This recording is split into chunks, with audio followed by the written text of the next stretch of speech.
Labvakar, klausītāji, mīļi sveicu jūs raidījumā Vakara sarunas ar Mateja jauniešiem. Kas ir interesanti, varbūt pats sākums vēl nav interesants, bet tas otrais fakts ir ļoti interesants. Šī ir 6. reize, kad mēs satiekamies, un šajā reizē mēs satiekamies tieši tā, man liekas, kā mēs pirmajā reizē satikāmies, vai ne? Tieši tā pati blicīte, kas mums bija toreiz, ir arī šoreiz. Man tā liekas, ka kaut kā tā varētu būt. Šodien ar mums kopā ir Emija. Čau visiem.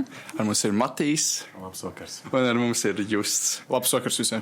Un arī Jānis. Un es priecājos būt atpakaļ, jo 2 reizes man nesanāca būt dažādu apstākļu dēļ. Un tad es atkal esmu kopā ar jums un ar visiem klausītājiem.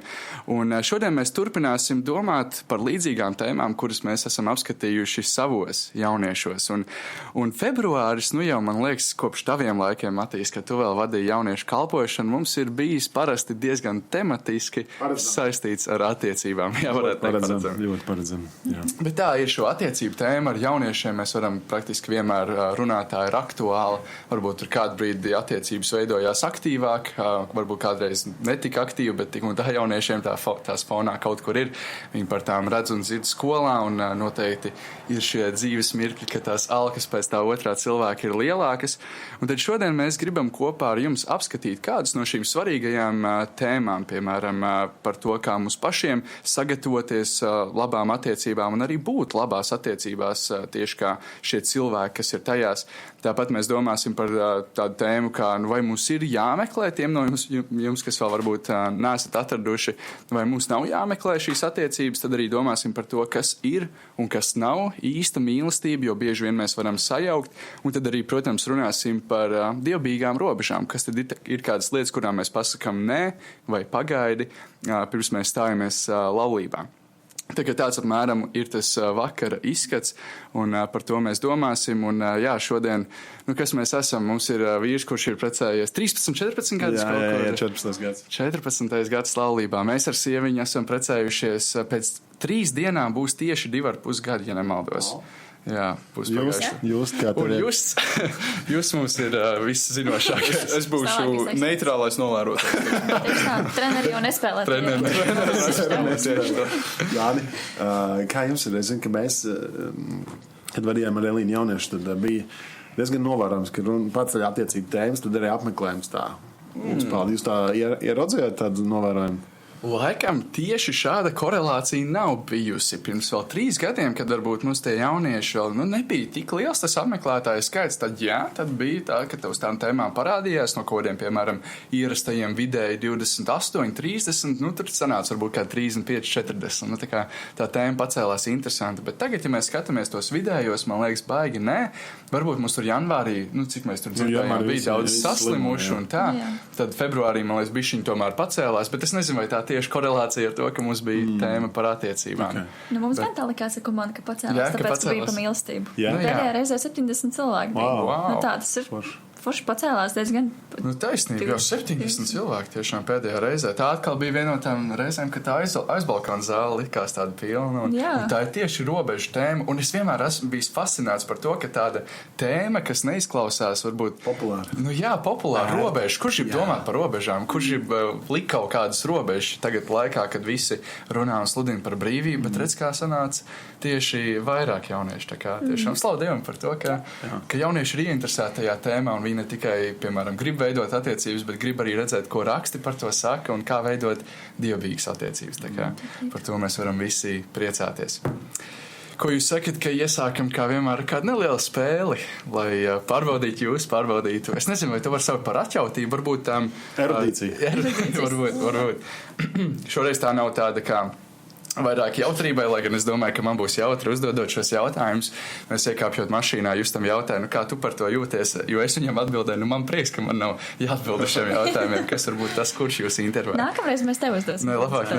Uzsāsīt Jāņa cepināšanas reizi. Es jūtos šeit ļoti, ļoti ērti uzdodot jums. Un kā jau jūs diezgan veiksmīgi nojautāt sākumā, tie jautājumi būs par Bībeli. Tās būs kādas raksturvietas, kuras es jums došu. Es nedošu to atrašanās vietu Bībelē, un no kuras grāmatas tās ir, vai kur nodaļa, vai kuri panti, bet es jums iedošu šī panta sākumu, un tad es gribu dzirdēt, vai jūs spējat to turpināt. tas jautājums, par kuru tulkojumu tu lieto? Nu, lūk, es domāju, tā būs tāda sarežģītāka varbūt reize, jo, piemēram, psalmi varbūt mums ir pierasts, kā izklausās noteikti 65. gada revidētajā tulkojumā, bet es domāju, ka mēs tiksim galā un to pantu ideju mēs noteikti uztversim, pat ja tas burts kaut kur pieklibos. Arī tie panti, kurus es izvēlējos, tie nav tādi sveši panti, es neatvērtu, piemēram, Jesajas 37:4, un es nezinu, vai tur ir kaut kas tāds ļoti zināms vai nē, bet tie bija diezgan zināmie panti, tā kā es ticu, ka lielāko vairumu no šiem jūs spēsiet turpināt. Matīs, tevis, protams, izvēlējos kādus mazliet grūtākus pantus, jo, likās tikai godīgi, ka tu esi šajā ticības ceļā bijis ilgāk. Kaut kas jāgaida no Hagais grāmatas. Tieši tā. Tik traki, man nav mazie pravieši. Pat es laikam beigās arī izņēmu lielos praviešus, un mēs diezgan daudz būsim jaunajā derībā, kas varbūt arī kādam no jums liekas tāds labs atvieglojums, bet jā. Just, vai tu neesi pret, ka mēs sākam ar tevi? Aiziet, apkaunājam viņus. Sacīnīsim, ok. It kā nevajadzētu būt pārāk grūti, bet tātad sākums ir šāds. Dāvida psalms. Kungs ir mans gans, man netrūkst nekā vai nenieka. Nekā vai nenieka, ok, tā turpinājums ir šāds. Man netrūkst nenieka, viņš man ved zaļainās ganībās. Jā. Viņš atspirdzina manu dvēseli. Viņš atspirdzina manu dvēseli. Tu vari dziedāt.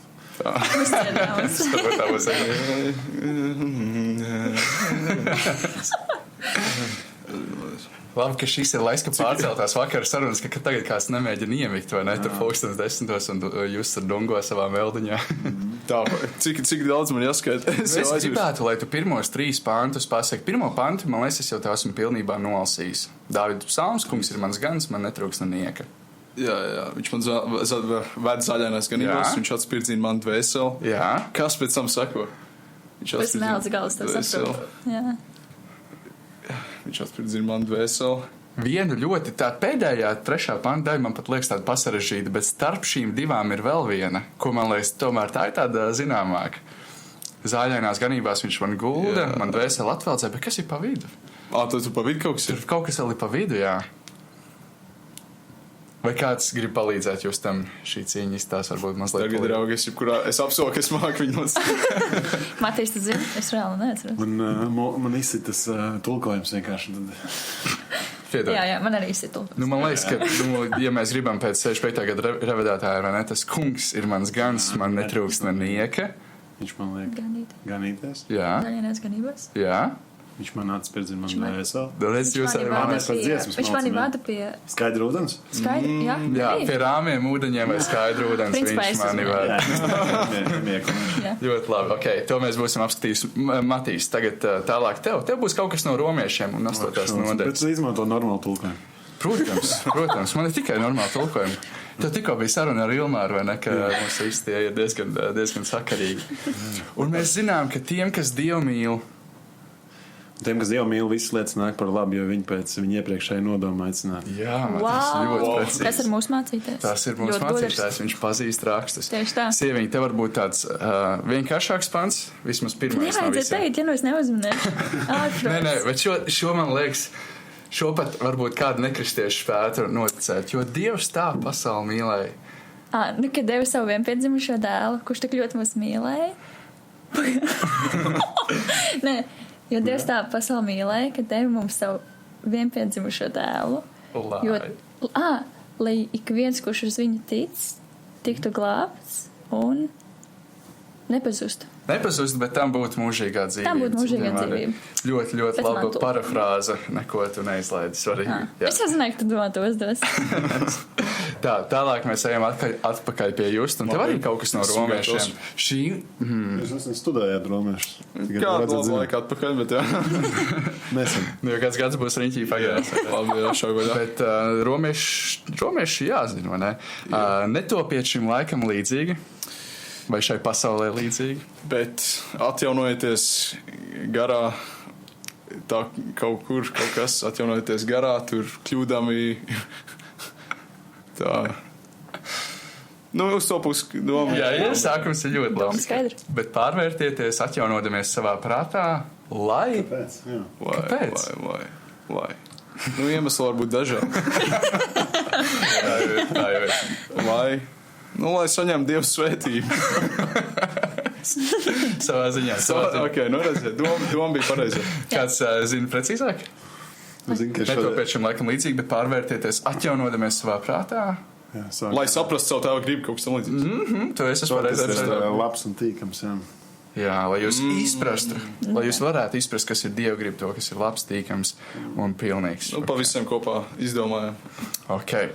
Nākamā, Matīs, man šķiet pat latviešu valodā nav viena no citātākajām rakstvietām, bet angļu valodā tā ir ļoti, ļoti. Sagaidies angliski atbildē. Tas varētu būt nākamais līmenis, bet paļaujies uz kungu no visas sirds. Un nepaļaujies savu pašu gudrību. Savu prātu gudrību. Jo tur arī tas nākamais pants parasti tiek likti kopā. Nu, iedod hintu. Zinies viņu. Bīsties viņu un... Nē, man nebūs otrādi. Zinies viņu visos savos ceļos un viņš iztaisnos tavas. Darīs līdzens tas teiks, jā. Ļoti jauki. Nu, atkal tas tulkojums man mūs. Tieši tā, ne? Es pieņemu. Vai no tikai to. Sieviņ, atkal man liekas salīdzinoši īss un lakonisks, bet ļoti, ļoti populārs pants bieži vien tiek ņemts ārā no konteksta. Es visu spēju. Es reāli zināju. Saka vēlreiz. Es visu spēju.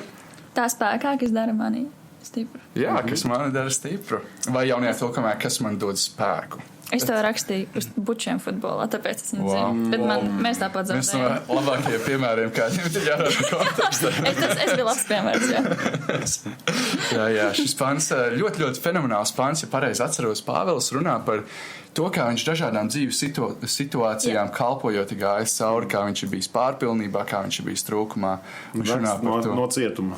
Jā, un raksta, ka to visu spēj viņš panest, jo viņam ir kungs, kurš viņu dara stipru. Ļoti, ļoti skaists pants, bet mums viņu jāmāk lasīt kontekstā. Filipiešiem 4.13. Jūs tā kā pie tevis.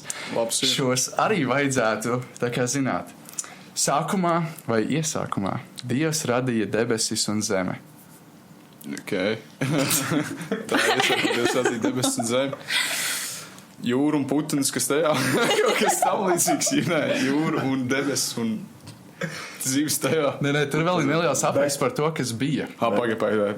Tā, vēlreiz nosaka. Iesākumā Dievs radīja. Bet iesākumā Dievs radīja debesis un zemi. Un zem bija tukša, bez veidola, un tur gars lidinājās par viņu. Ok. Bez veidola laikam būs pielikts kaut kur bišķi. Bet zem bija tukša un tukša. Tums bija pārzīmējums.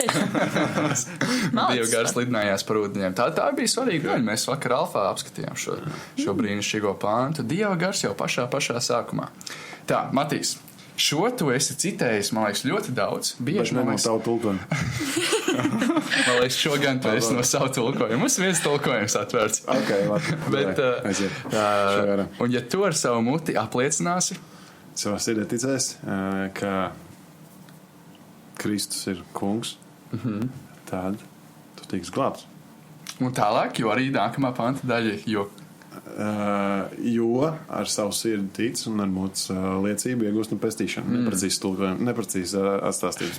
Jā, bet tā doma arī ir. Un ja tu ar savu muti apliecināsi Jēzu par kungu un savā sirdī ticēs, ka Dievs viņu uzmodinājis no mirušajiem, tu tiksi glābts, jo ar sirdi tic, lai saņemtu taisnību, bet ar muti liecina, lai gūtu pestīšanu. Man liekas, ļoti bieži kristību kontekstā es esmu dzirdējis tevi šo lietojumu, vai arī iedrošinot cilvēkus pārbaudīt viņu ticību un lai viņi būtu droši. Sieviņi. Man liekas, šis varbūt ir mazliet grūtāks, jo liekas, ka tas varētu runāt par dažādām situācijām evaņģēlijos, bet tas ir evaņģēlijos. Un tur ir teikts tā, Jēzus to saka, nāciet pie manis visi. Kam slāpst? Arī jā, tas ir es domāju. Bet šajā gadījumā nē, vai tev vēl kāds pants nāk prātā? Nāciet pie manis visi, kas esat... Nezinu, grēcinieki. Grūtsirdīgi un vai kungi jūs varat palīdzēt? Palīdzēt. Smags nasts, jo es jūs gribu atvieglot. Es domāju, Matīsam jāpiedalās tajās sacensībās, kur mīn tas bībeles pants. Tie bērni. Nē, bet viņi ir tik gudri, viņi zina. Bet no vecās darības. Jūs esat redzējuši Amerikā? Es esmu redzējis, kā cilvēks spēj pilnīgi precīzi. Es domāju, mēs esam ļoti pavērši pret to, kā mēs iegaumam rakstus, jo tas stāsts viens, ko es klausījos par misionāriem Ķīnā, kur viņi aizved bībeles, viņi dod kundzītai bībeli, viņi saka, man nevajag, es jau zinu. Viņi dod tālāk, jo vienkārši tur jau vārds ir aizliegts. Tev nav pieeja, tā kā mēs pavirši vienkārši, man vienmēr viņš ir telefonā, papīrā 7 versijās, un es tad līdz ar to viņu tā negodājam un neiemīlam. Jā, man fenomenāli liekas, mums bija arī BPI viens no pasniedzējiem, Kris Robinsons, tieši runāja par garīgajām disciplīnām. Un viņš stāstīja, kā viņš cīnoties ar savu atmiņu, tomēr arī mēģināja iegaumēt kādas nodaļas un pat grāmatas no galvas. Viņš neiegaumēja varbūt ar garāko, bet viņš mēģināja filipiešiem iegaumēt un ir iegaumējis tā, ka var atstāstīt arī. Un tas tik ļoti iedrošina, ka pat cilvēkiem, kam liekas, es to nekad nevarētu izdarīt, tas īstenībā ir iespējams iegaumēt rakstus no galvas. Bet jūs atgriežoties pie raksta iegaumēšanas no galvas. Labi. Jēzus viņam sacīja, es esmu ceļš, patiesība un dzīvība. Un neviens netiek pie tā, kā viņš ar mani. Āmen, brāl. Wow. Super, jūs mācāt. Es teiktu, ka es varu atjaunot visu Bībeli, teikt, no prāta vienkārši. Wow. Ja mēs kādreiz pazaudēsim Bībeli, tad esiet drošībā. Izņemot 1. Mūsu 1, 2.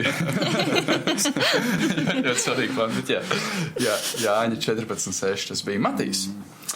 Man liekas, garākais panti šovakar. Bet nē, šis ir tas arī, ko, man liekas, katram kristietim vajadzētu zināt. Nav spiediena. Skolotāji, kurš ir pats nozīmīgākais bauslis bauslībā? Jēzus atbildēja. Un Jēzus viņam teica, mīl Dievu savu kungu ar visu savu prātu, ar visu savu spēku un ar visu savu gribu un savu tuvāko kā sev pašu. Jo šajā bauslī ir apvienot visu bauslību un pravieši. Āmen. Arī kādas mirklīšas mazas frāzītes izņemot, bet to galveno domu saglabājot. Ļoti, ļoti labi. Vienmēr ir interesanti pētīt, vai ne, kā mīlēt kungu. Un šajā gadījumā Matejā ir ar visu savu sirdi, ar visu savu dvēseli un ar visu savu prātu. Un, vienmēr liekas ļoti interesanti. Bet ļoti labi. Sieviņ, šo pāntu es esmu dzirdējis, kā tu lieto dažādos kontekstos. Dievs mums nav devis bailības garu, bet... Kad esam tādu izmantojis? Tu esi izmantojis. Dievs mums nav devis bailības garu, bet gan... Brīvības. Nebūs īstais. Protams. Es nezinu. Kā tur bija? Mīlestības gāra kaut kas tāds. Jā, tas ir viens, tur ir trīs elementi. Jā, spēka, mīlestības. Ticības. Nē. Dievbērnības gara, kas mums liekas aba tēvs. Man rakstīs saprāta gara. Es tā pirmo daļu bieži citēju, jā. Bet jā, taisnība, bet otrā arī svarīga, vai ne? Jā, ļoti, ļoti labi. Pēdējie panti katram no jums. Jūs ļoti, ļoti soterioloģisks, jeb pestīšanas aktuāls pants. Jo žēlastībā jūs esat izglābti. Ne no darbiem. jā, bet tu izlaidi kādu daļu. No jums. Jo žēlastībā jūs esat izglābti caur Jēzus Kristu. Amen. Caur ticību. Caur ticību un vēl viens neliels komentārs. Nelapojās vai kaut kas tāds. Jā, tas nav arī no darbiem, lai kāds nesāk dižoties, bet ļoti arī skaists un svarīgs neliels komentārs no Pāvila starp tiem diviem. Jo žēlstībā jūs esat izglābti caur ticību, tas... Nav. No jums atkarīgs. Jā, tā ir Dieva dāvana. Tas nav arī no darbiem, lai kāds nesāk dižoties. Matīs, pēdējais tavs pants. Vai es tev nepavēlēju būt stipram un sīkstam? Jā, tas ir no Jozuā. Jā. Esi sīksts un bija strong and courageous. Tālāk. Nevīsties un nevaļojies, jo es esmu ar tevi.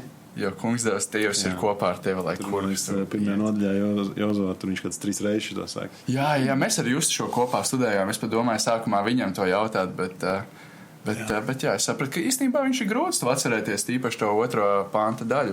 Kas ir ļoti interesanti, vai ne? Mēs mēdzam iegaumēt kādas ļoti īsas panta daļas, vai ne, tās atcerēties labi, un to lielāko kontekstu bieži vien palaist garām. Sieviņa pēdējais. Arī kaut kur nesen, man liekas, mums bija kāda svētruna par to, un ļoti labi, ka tā ļoti, ļoti jaudīgs un svarīgs pants. Meklējiet vispirms Dieva valstību un... Taisnību. Jā. Tad... meklējiet vispirms Dieva valstību un viņa taisnību, tad... Jums. Jā, kas notiks?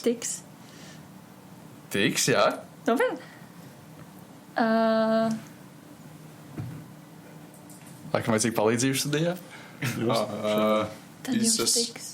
Pārējās. Viss pārējais. Piemestas. Lietas. Tiks iedots. Varbūt arī vecajā tulkā. Man liekas, ka taisnība nevar. Nu tā, Es atcerējos. ar nelielām grūtībām mēs 15 ļoti populārus no mākslīgā intelekta, teikšu, šie ļoti populāri panti, mēs viņus esam sacīnījuši. Un īstenībā pat pirmie, ko viņš man deva, bija mazāk zinām, man liekas, mūsu valodā nekā, un es viņam lūdzu vēl vairāk no jaunās darības, tā kā tos mēs būsim sacīnījuši.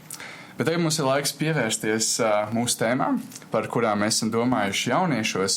Un pirmā, kuru mēs apskatījām, jau mēneša sākumā, kas varbūt šitīs mazliet pat izkritusi ārā no galvas jau. Bet bija, kad Kristaps Aboltiņš pie mums ciemojās pa ilgiem laikiem. Man liekas, viņš teica, ka viņš ļoti sen nebija bijis Matā jauniešos. Un viņš bija pie mums. Un viņš runāja par tēmu labām attiecībām vajag labu tevi. Tāds labs pamatiņš, ko iesākt. Viens no tādiem visdzirdētākajām frāzēm īstenībā man šķiet, ka mūsu attiecībās ir jāsāk ar sevi, un man liekas, pat sekulārās kultūrās šo arvien vairāk un vairāk sāk uztvert. Protams, ir ne visi, kas iet un piekop ļoti, ļoti visādas gadījuma attiecības, bet šo arvien vairāk un vairāk var dzirdēt, ka tev ir jāsāk ar šo darbu pie sevis un jāveido pašam savs raksturs, pirms tu sāc kaut kā mēģināt veidot saikni ar tev otru cilvēku. Jā, ļoti, ļoti interesants, ka to mēs varam novērot ne tikai rakstos, bet arī pat pasaulē cilvēki par to aizdomājās. Un es gribēju pajautāt jums vienu no jautājumiem, kurus arī mēs mazajā grupiņā pārunājām. Tad, kad jūs, vai jūs... Tad, kad tu vēl uz priekšu skaties, bet mums, kas jau esam laulībā, kas bija tās? Mēs varētu justam atrast Igauni, ne šī raidījuma ietvaros. Es tieši gribēju teikt, ka kāda klausās jūs brīvs. Laikā, jā, varbūt. Bet, kādas īpašības jums bija svarīgas vai ir svarīgas meklējot to otru cilvēku? Tā kā varbūt vēl pirms es fokus laikam sev, kas varbūt jums tajā otrajā cilvēkā ir svarīgs un savā ziņā arī tas, kas viņiem varētu būt svarīgs mūsos. Jā, kas ir varbūt kādas īpašības, ko jūs skatījāties tajā laikā? Mēs gan jau visi varētu teikt dievbijību, bet varbūt vēl kaut kas konkrēts, kas jums nāk prātā.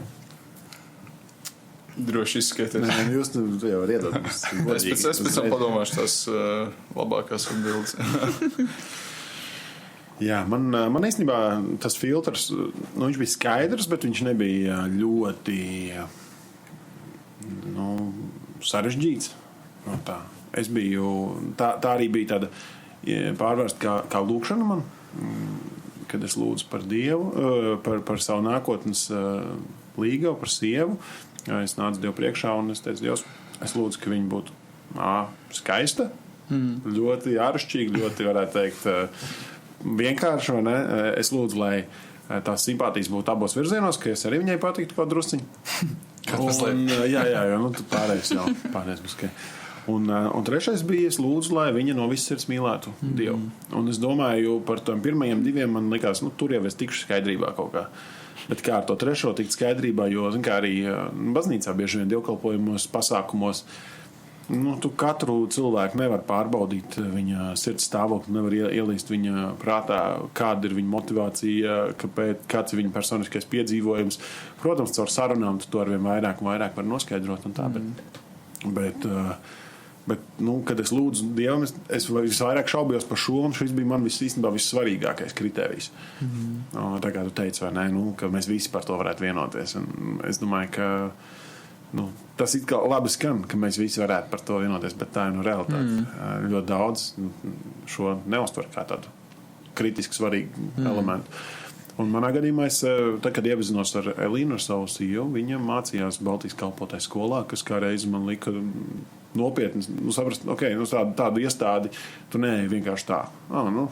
Kompānijas pēc aiziešu, atdošu gadu no savas dzīves kalpošanai Dievam, tā, lai mācītos par viņu. Un tas man diezgan palīdzēja. Jā, ļoti forši. Es tajā laikā tik ļoti nedomāju par tām īpašībām. Tā. Bet tev bija kaut kāds filtrs. Jā, bija, bet tā kā man nebija tā, ka es tā kā meklēju vai pēc kaut kāda saraksta un tā tālāk, bet man bija, jā. Viņi nāk pie tevis. Jā, man arī tā liekas. Tā kā puišiem jāiet. Bet tev kaut kādam filtram jābūt, ko tu atšoji vagā. Tas gan, jā. Man tas, ko es noteikti negribēju, ka ir tāds ļoti viegliprātīgs cilvēks. Man ļoti nepatīk tā ļoti viegliprātīgi cilvēki. Tāpēc man bija svarīgi, ka ir tā kā tāds, ar bišķiņ tādu nopietnību. Un ka viņš zina, ko viņš dara savā dzīvē. Un tā kā, līdz ar to es gribēju, lai ir tāds, čakls darbos. Jo es tā domāju par nākotni. Un es gribēju, ka tas cilvēks ir tas, kas vairāk strādā, pelna naudu vai kaut kā tā.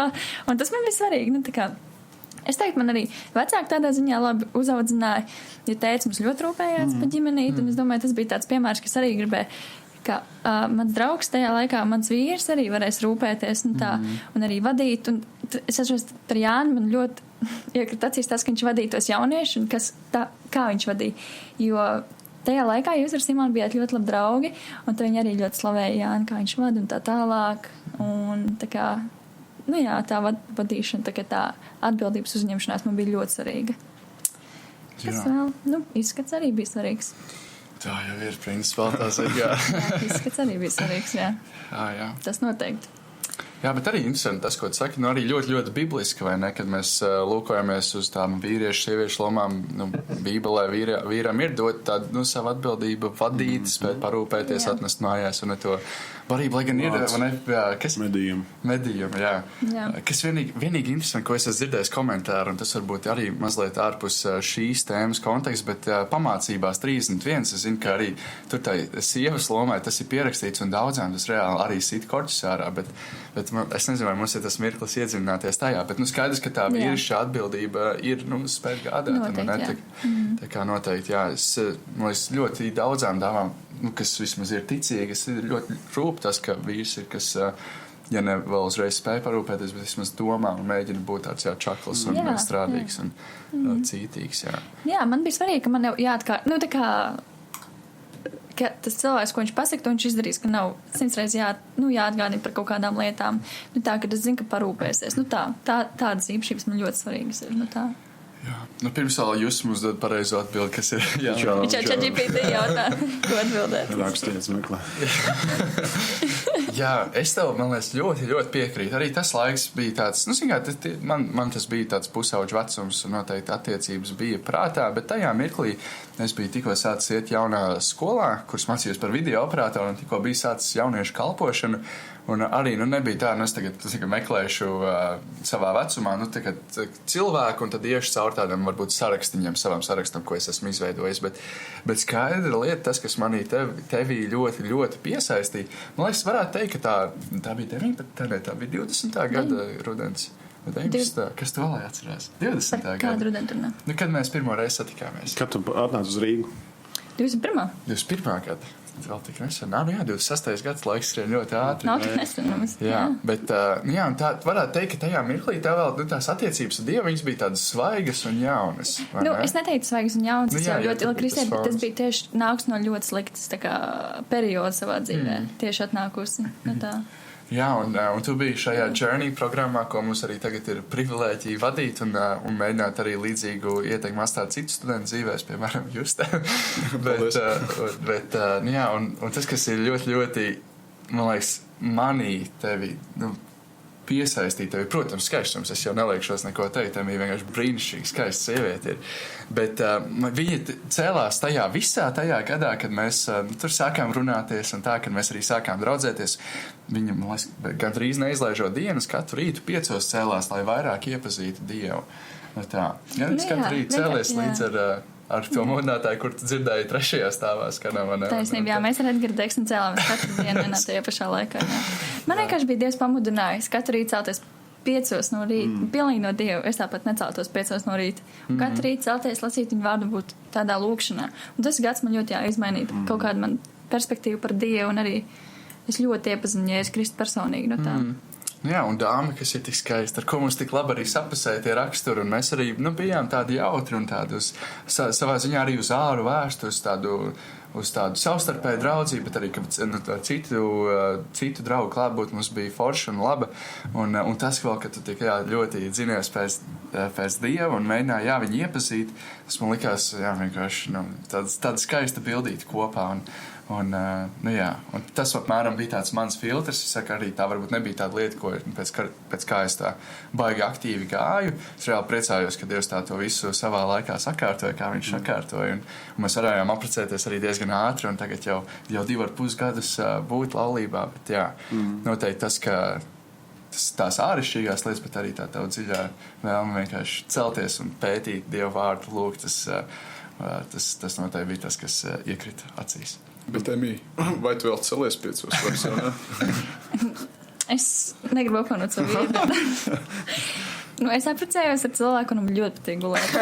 Tiešām ļoti. Un man ir, ka tev kāds blakus salda čučs, un tur negribu celties agri. Tā kā man sanāk vēlāk. Jā. Bet ir reiz, kad es arī ceļos ātrāk, un tu salda čučs jau tagad. Mēs esam kaut kā iesākuši tikā, bet arī kalpošanā. Mēs tagad esam pilnlaika kalpošanā misijā, un bieži iekrīt lietas vakaros, un tāpēc arī tie rīti, ir reizēm vienkārši fiziski grūti piecelties tā agrāk. Bet tā kā bija universitāte, es tikai šis gads pirmais brīvs man ir no tās universitātes. Tad es cēlos ļoti agri, tāpatās. Es vienkārši teiktu, man parāds pa 4 gadiem, tāpēc es neceļos tik agri. Jā, tas, ko mēs sapratām, ir, ka mums vienkārši tas ritms ir bijis citādāk. Pirms tam arī, tā, ka man bija skola, kaut kā ir, tad, kad ir kaut kas ieplānos no rīta, kaut kur ir jābūt, ir viegli piecelties, bet ja tev tā diena bez mazliet ir mazliet tavās rokās, un nekādu tur saplāno savas darbiņas, tad tev vienkārši nav tā varbūt motivācija un reizēm pat tā disciplīna piecelties, tā kā vajag. Un savā ziņā mēs to mēģinām laust, iet laicīgi gulēt. Tagad jau labi sanāk. Jā. Ja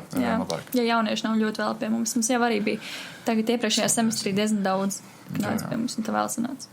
Jā, negribu būt kūdītājs, bet es skatu. Nē, bet tā, Bet viena no lietām, kas man arī nāk prātā, atceroties to laiku pirms 14 gadiem, kad mēs ar Eliju iepazināmies un sākām tā kā mēģinājām saprast, vai mēs esam viens otram vai nē, un vai mēs gribam būt kopā vai nē.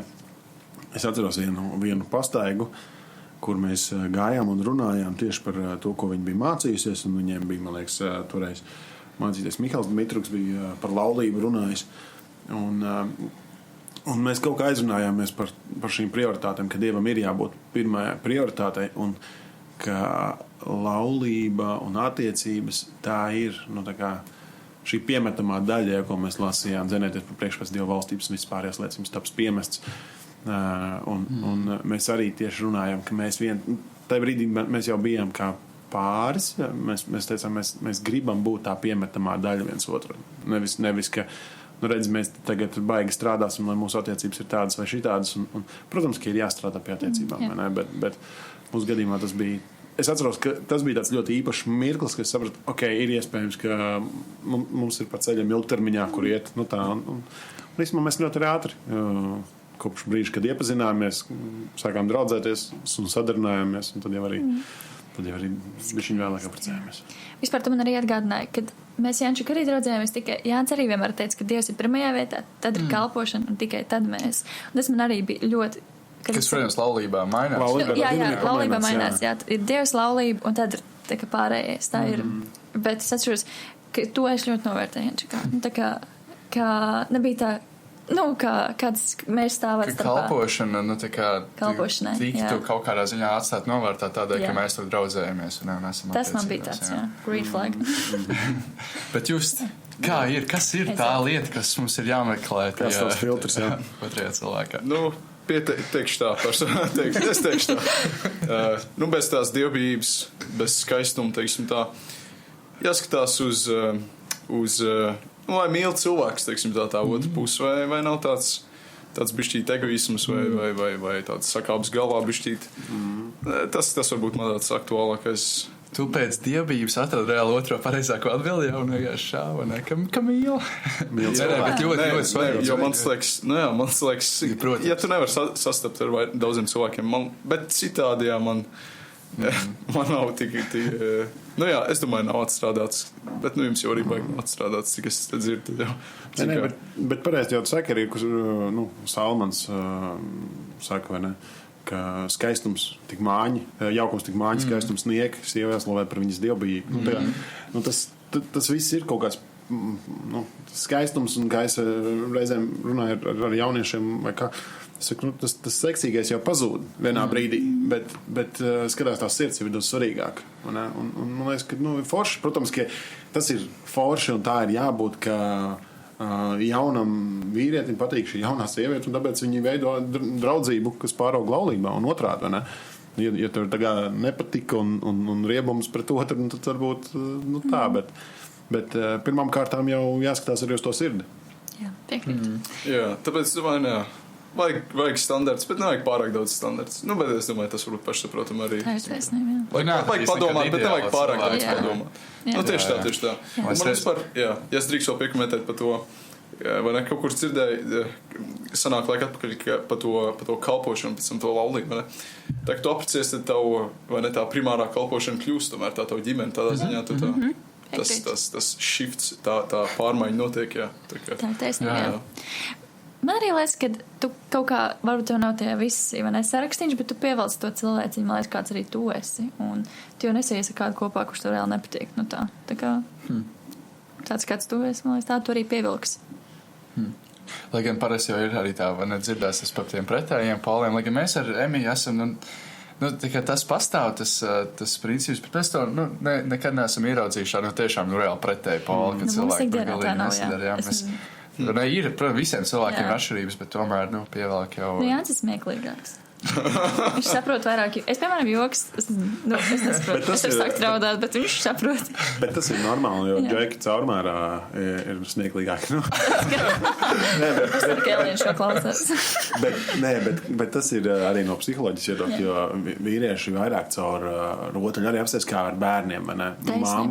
Māmas ieliek kaut kādas robežas vairāk un mēģina viņus tā kā pedagoģiski mācīt, un Džeki vienkārši spēlējam, caur rotaļu viss notiek, un tas ir normāli, jo, viņi ir, tas ir veids, kā mēs esam, kā Dievs mūs ir radījis. Taisnība. Tā kā Jāni, tu esi smieklīgs. Bet es nezinu, vai tu esi smieklīgāks par Elīnu. Laikam jau, jā. Matīs laika joko un smaidi. Jūs ļoti līdzīgi tie ziņā esat. Jā.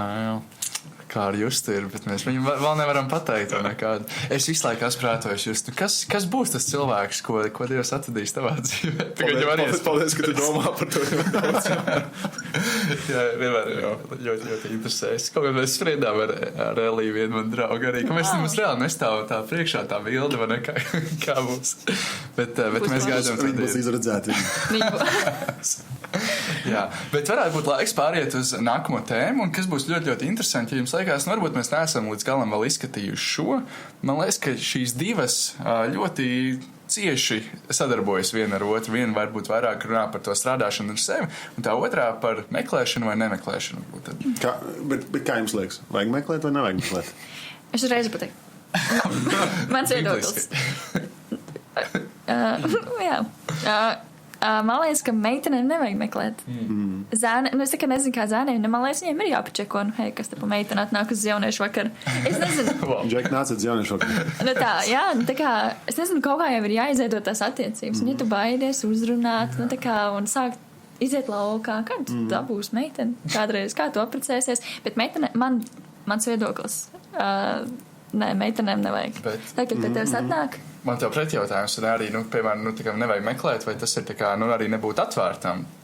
Jo tas var būt arī tāds, varbūt meitenēm nav jāizdara tas pirmais solis, bet, piemēram, būt vidēs, kur ir šie, kā tu to redzi? Mājas ir labi būt, kaut kādos jauniešu vakaros un mēs draudzē iepazināmies, bet vai ja tu man tagad rakstītu ārpus draudzes kaut kāds random Jānis, es neietu tev laukā. Es atceros tik simboliski, tas bija tik skaists Jānis, bet tas bija tik smieklīgi no malas skatīties. Un es vienu svētdienu atceros, ka Emija bija tikko atnākt uz Rīgu Matejā. Un tu sēdēji pēc dievkalpojuma uz kāpnēm pie, draudzes priekšā, varētu teikt, gandrīz pie altāra un aizmugurē krusts, un tur sēž Emija. Un vienkārši tur Jānis nāk un runājās, un tu redzi, ka tur ir tās simpātijas, bet es nezinu, kas jau tur notika, vai cik daudz jūs bijat runājuši, vai kā. Bet man liekas, tas atkal tā simbolika, tu esi draudzes vidū, tu esi Dievu priekšā, ja tu esi meklējis viņu vajag pirmām kārtām, Un tad, tu varētu teikt, Dievs pieved, no otras puses Jānis atkal iet un izrāda to iniciatīvu. Bet Jāni, ko tu domā? Man, pirmkārt komentārs, man liekas, tas nebija gan uzreiz, un ka viņi atnāca. Bet es nesaku, ka tā bija pirmā reize. Kaut kāds, man liekas, jau septembra beigas, oktobra sākums, kad mēs tur bijām sākuši mazliet runāties. Tad, es atceros arī ļoti spilgto reizi, un es domāju, kā man patīk šī dāma. Tas jau no vasaras beigām esat runājis. Es neatceros viņu. Mēs pirmo reizi satikāmies volejbola laukumā, un Emija vienkārši man neatcerās, kas ir brutāli. Es vispār neatceros, Gan jau viņam jāiegremdē.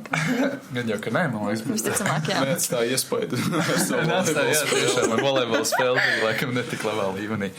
Bet, ko es gribēju teikt par šīm attiecībām draudzes un jauniešu vidē?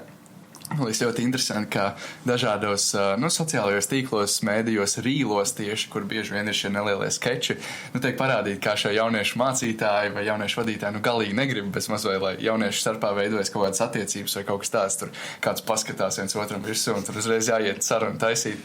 Bet, man liekas, tas ir vairāk tādam humoram, jo it īpaši domājot par Latviju un to situāciju, kas mums ir. Es nezinu, kā varbūt tavā laikā bija, bet ja kāds mēģina...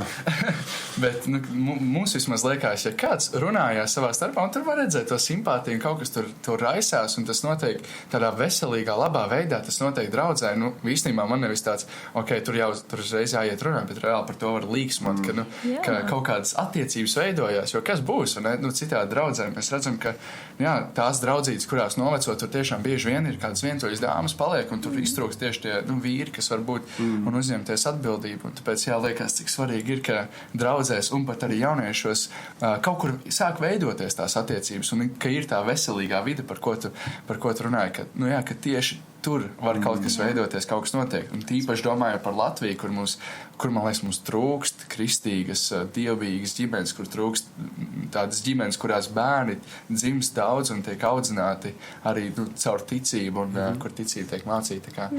Es nezinu, kā vēl pirms 10-20 gadiem uz šo skatījās, bet man liekas, mums personīgi ir baigais prieks un līksmība, ka attiecības var tikt veidotas šādās veselīgās vidēs kā draudze jaunieši un tā.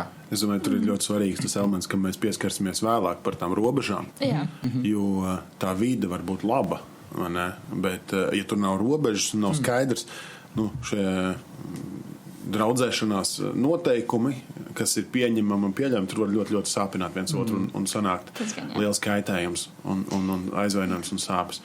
Kamēr, ja tas ir, tā kā dievbijīgi un teiksim, tā svētā glītumā, tad viss ir forši. Jā. Ja mēs jau arī redzam tos jauniešus, ko mēs pazīstam, ja mēs redzam, ka šitas puisis iet runāt ar meiteni, tad mēs jau nojaušam, ka varbūt nav labi, un tad mēs, ja es to meiteni pazīstu, tad es cenšos parunāt ar viņu. Mēs ar kungiem sarunvalodā esam šo iesaukuši par kristīgo čuju. Tas tāds ļoti, ļoti interesants vārdu salikums, bet tā nojaut. Reizēm, kas varbūt ļoti maldīgi, ja tas nav no svētā gara, bet kaut kā vienkārši juša nojaut. Bet jūs, kā tu teiktu? Es piekrītu pavisam noteikti. Es domāju, ka vajag meklēt lietas paši no sevī, man liekas, nenotiek.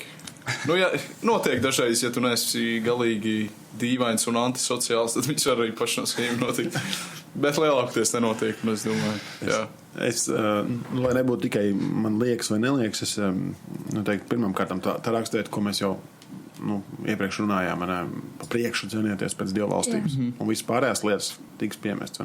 Tās ir tās bonus daļas. Un es teiktu, ka mums ir pirmām kārtām jāmeklē Dievs.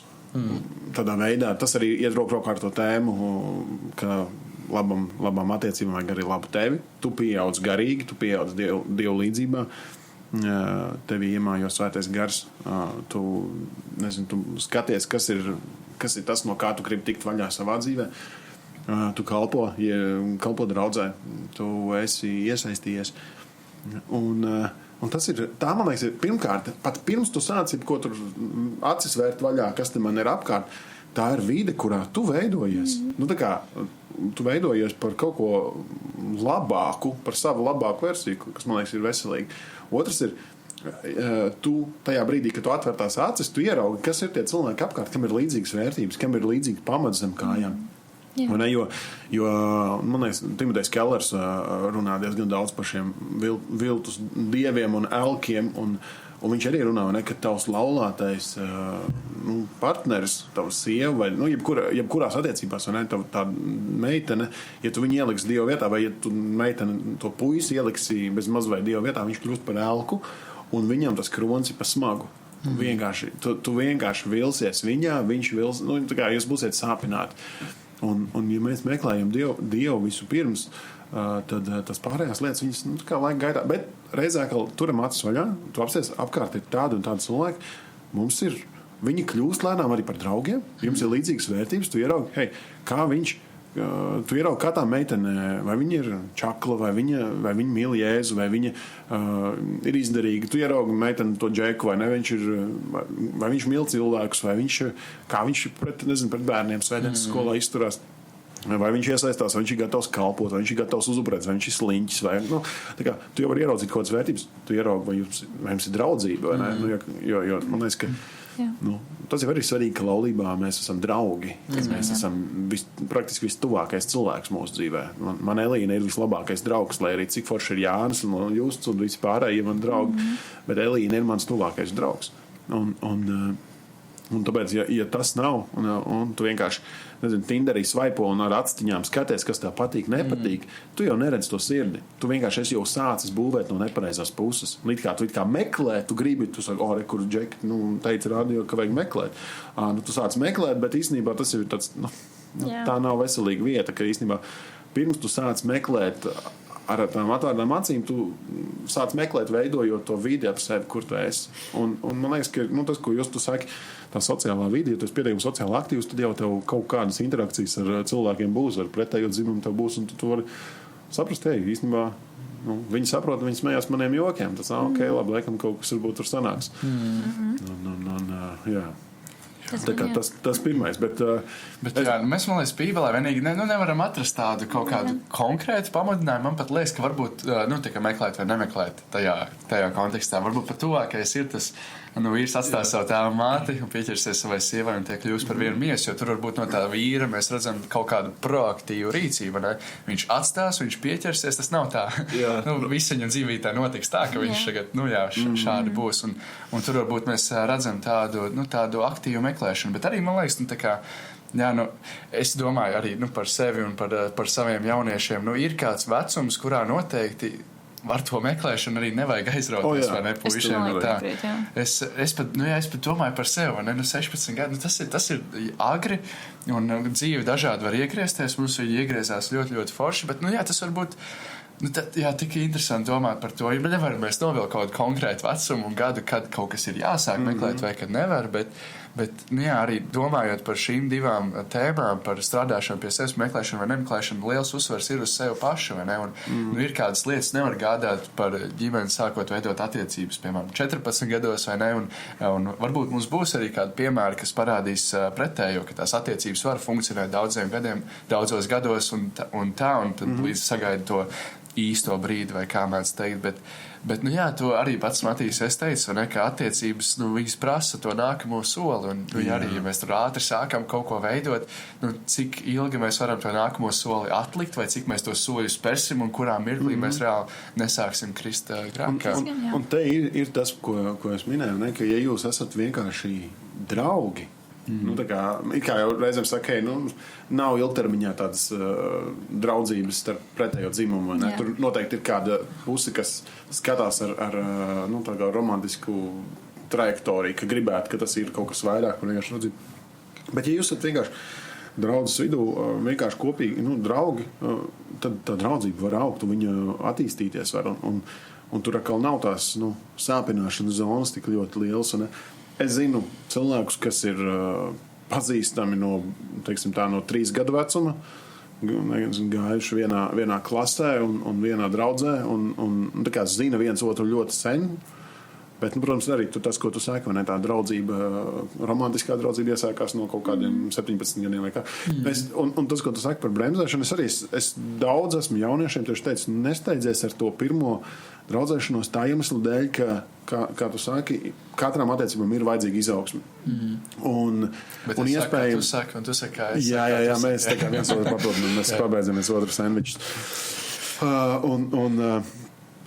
Mēs redzam to, ka tagad arvien ātrāk cilvēki grib tās attiecības, lai attīstās uz priekšu. Viņi vienkārši, ja, nezinu, noteikti, kas klausās šo sarunu, var teikt, senāk, tu tur tas viss tā lēnām, jā, tu tur izēj pastaigāties un tā, un tagad jau apmēram pagaid, tur jau pirmā randiņā jābūt skūpstam vai vēl kaut kas, un citiem atkal jau liekas, jau jābūt bezmazai, sekulārā vidē jau pirmā randiņā jābūt seksam, tas bišķiņ par ātru tas viss notiek, jā. Bet jebkurā gadījumā attiecībām ir vajadzīga izaugsme, attīstība. Un es esmu ievērojis, ka tur jau, protams, arī no neirozinātnes varētu tam jautājumam skatīties, bet kā attiecības, ja viņas ilgāk par pusotru gadu nepāraug laulībā, tad vienmēr tur pāraug milzīgā spriedzē, un visbiežāk esmu redzējis, ka tie pāri izšķirās. Jā. Tā, protams, izņēmums ir tie, kuri funkcionē it kā būtu laulībā, bet viņi nav laulībā. Tas ir cits stāsts, un atkal ne biblisks un ne labs piemērs, bet es esmu ievēros, ka tām attiecībām vajag izaugsmu, un kāds vecāks vīrs man, brālis teica, jo lēnāk un nesteidzīgāk jūs iesākat to draudzību, jo lēnāk tu pārēji kaut kādā jebkāda veida tuvībā, vienalga vai tas būtu sadoties rokās, pirmais skūpsts vai vēl kaut kas, jo tu esi spiests vairāk iepazīt tā otra raksturu, sirdi, prātu, domu gājienu, un tev jāpieliek vairāk radošums, lai jums būtu interesanti, un līdz ar to tas ir forši, man liekas. Jāatzīst, ka bieži vien šie cilvēki paši kaut 3 mēnešu laikā tur izveidojuši attiecības, sadarbinājušies un tā. Tā bieži vien liekas, ka tie, kas tur tā kā uzsver ļoti, ļoti tā lēnām, mierīgi paši ir gājuši diezgan ātri. Bet redziet, un mēs ar Elīnu savā ziņā esam tajā pašā kategorijā, jo mēs iepazināmies janvārī, mēs aktīvi sākām komunicēt februārī, mēs vienojāmies, ka mēs esam pāris. Elīna man varētu labot, bet es teiktu, ka aprīlī, tā kā 2 mēneši praktiski pagājuši, un mēs sadarnājāmies septembrī, un apprecējāmies augustā. Bet pagāja pēc būtības no pirmās satikšanās, kas bija 2. janvārī vai 3. janvārī, līdz mūsu kāzdienai pagāja mazliet vairāk par pusotru gadu. No vienas puses tas ir tas, bet es gribētu, ko es citiem ieteiktu, ir tas iepazīšanās starp draudzēšanās un iepazīšanās laiku, lai ir ilgāks laiks, kad tu vari iepazīt tā otru raksturu. Bet protams, man pietika arī, es būtu gatavs precēties ātrāk, jo šai gadījumā tā jau bija izcīnīta cīņa galvā un sirdī, ka es nesākšu romantiskas attiecības ne ar vienu meiteni, kas nebūs manas pēdējās romantiskās attiecības, respektīvi, ar ko es apprecēšos. Līdz ar to tas jau bija, es ar ļoti konkrētām acīm skatījos uz Elīnu kopš pirmās dienas, kad mēs iepazināmies. Tā. Jo es viņu nepazinu, bet man par viņu bija stāstīts. Es viņu tā kā zināju no citas cilvēka perspektīvas. Jā. Jā, es gribēju iekomentēt par to droši padalies no pieredzes. Par to, ko Bībele tādēļ teikt atklājas, meklēt vai nemeklēt. Man liekas, tāds viltus priekšstats vienam otram var radīties, jo Bībelē, man liekas, vairāk tomēr ir, ka Dievs tev vienkārši parāda atklāt, vai ne, Īzakam, ka viņam tāpēc tu aizēji pie aks, tu tur pulksteni tikos, tu redzēsi, tur sievieti aks, tā ir tavs sieva. Bet viņš sūtīja to savu kalpu izvēlēties. Tātad viņš bija pieņēmis lēmumu, man būs sieva no tās ciema, nevis viņš, bet viņa tēvs, viņam tam kalpam teica, atrod man dēlu sievu, un viņš pēc būtības aiziet meklēt. Jā, viņam ir kritērijs, jā, tiekamies pie akas, jā, viņa padzirdīs tevi un tavs kamieļus, jā, viņa ir no tās ciema, no tās tautas, tur ir filtrs. Bet tur ir solis. Tas atkal ir tā kopdarbība. Meklēt un pievest. Un tāpēc jau ir tā, ka nevis tu preci pirmo, kas tev iepatīkās, bet tev ir kaut kāds filtrs, ko tu pielieto. Es tev vēl tam nepiekrītu. Es piektīšu. Es varbūt neatceros tas tās tik labi. Es varbūt neatceros tik labi jāstāst. Vienkārši tad savā ziņā, ja tu piekriši šai domai, tad tu savā ziņā mainītu to savu sākotnēju. Nē, es domāju, tas ir tā, bibliski vēsturiskais konteksts vai kaut kas tam līdzīgs. Gramatiski vēsturiskais konteksts. Bet atkal es zinu pārus, kuri ir ļoti skaidri, vispār bez meklēšanas ir pateikuši, Dievs, pirmā sieviete, kas ienāks telpā, būs mana sieva. Tas ir tāda laba praksa, tavuprāt, vai tas ir... Zini kā, es nevaru, tas ir man vecāks stāsts. Bet es nevaru, katram mums ir mūsu personiskās attiecības ar Jēzu, ar Dievu. Un, ja tev ir, teiksim, tā darījums ar Dievu, vienošanās ar Dievu, tad labāk turies pie tā, ko tu esi solījis un ko tu esi apņēmies. Un Dievs izdarīs savu daļu. Es negribētu teikt, ka tas ir tagad ultimāts, kā mums visiem džekiem vajadzētu, jūs tam vajadzētu tagad teikt, Dievs, rītdien no rīta pirmā dāma, ko es satikšu, būs mana sieva, vai tā notiek kā man. Bet es to nerekomendētu kā tādu standarta praksi, bet es zinu vēl pāris, kas līdzīgi ir apprecējušies un ir jau 30 plus gadus laulībā un veiksmīgi un skaisti. Jo vienkārši mēs arī zinām tos otrā stāsta puses, kad man Dievs atklāja, ka tu esi otram nekas tās nav atklās. Ir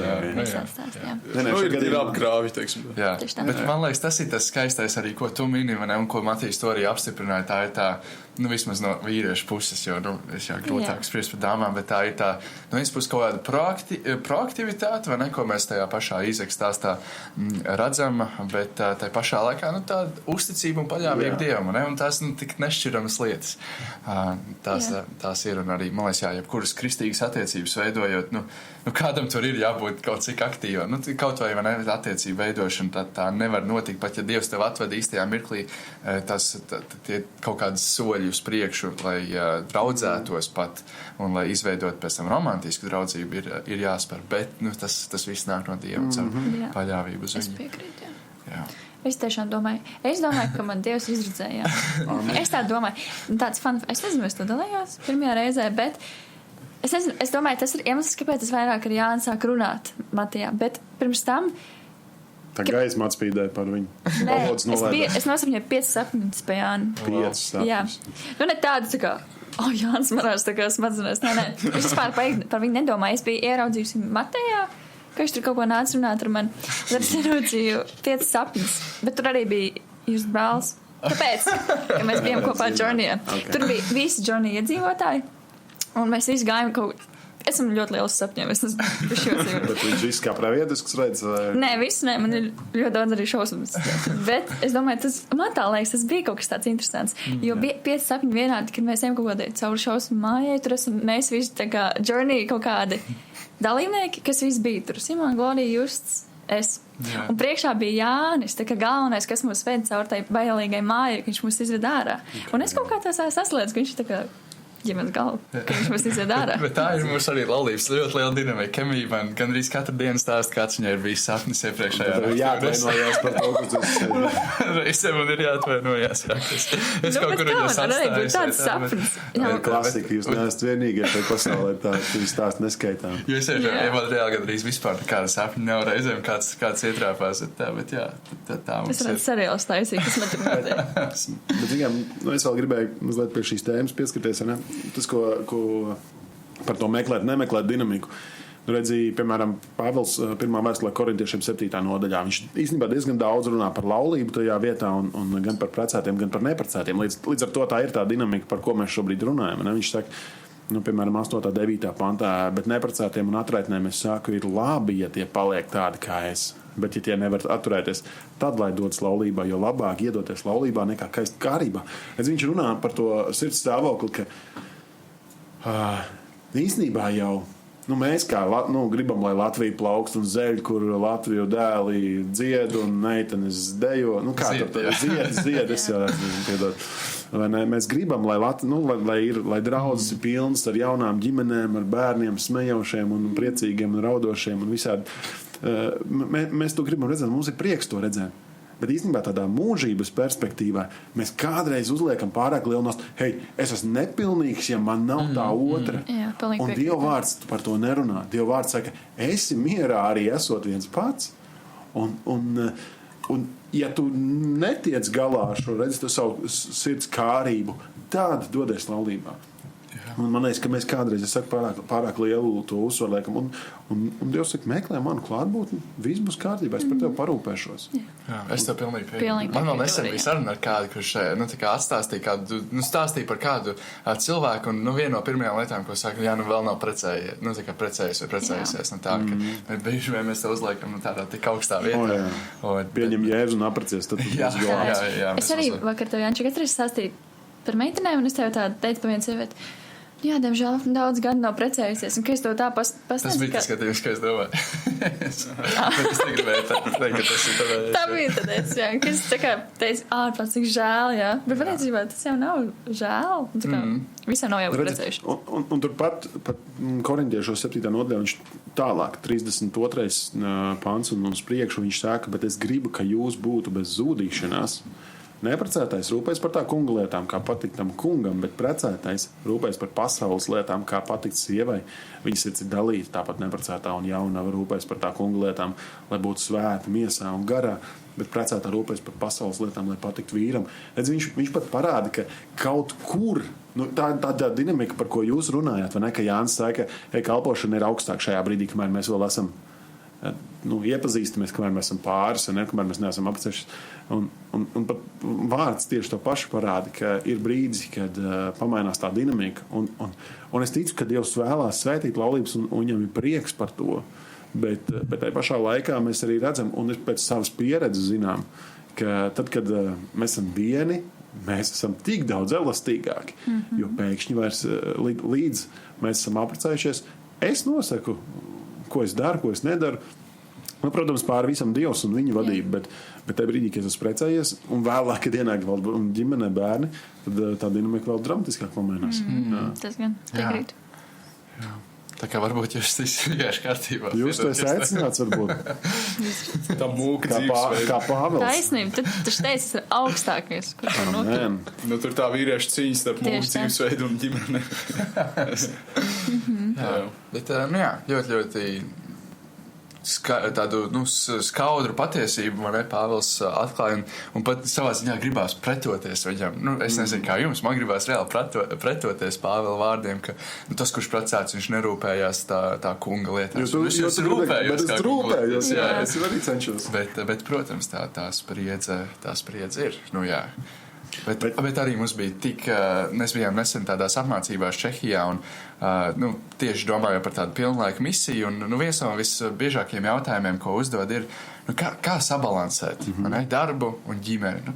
Kā šīs divas lietas, lai tā kā normāli tā nosver, ka vienai ir svētība un otrai ir svētība. Un cik skaisti, vai ne, tas mūsu vadītājs pateica, ka tāda koncepta kā balanss Bībelē nav atrodama. Mēs nevaram atrast tā kā balanss, svars vienā pusē vai otrā. Un cik skaisti būtu redzēt to, ka ja mūsu kalpošana zaļ, tad mūsu laulība zaļ, un ja mūsu laulība zaļ, tad arī mūsu kalpošana zaļ. Un tā doma, višķiņ pamainīja to, kā mēs skatāmies, vai ne? Ka mēs būs mirkļi, kad mēs nodalīsim kaut ko, vai ne? Bet tik un tā mūsu laulības dzīve tā būs cieši saistīta ar mūsu kalpošanu. Mūsu kalpošana arī ļoti cieši ietekmēs to, ka mēs nevaram viņu likt tā kā uz svariem. Ok, tagad es pievēršos laulībai, vai ne?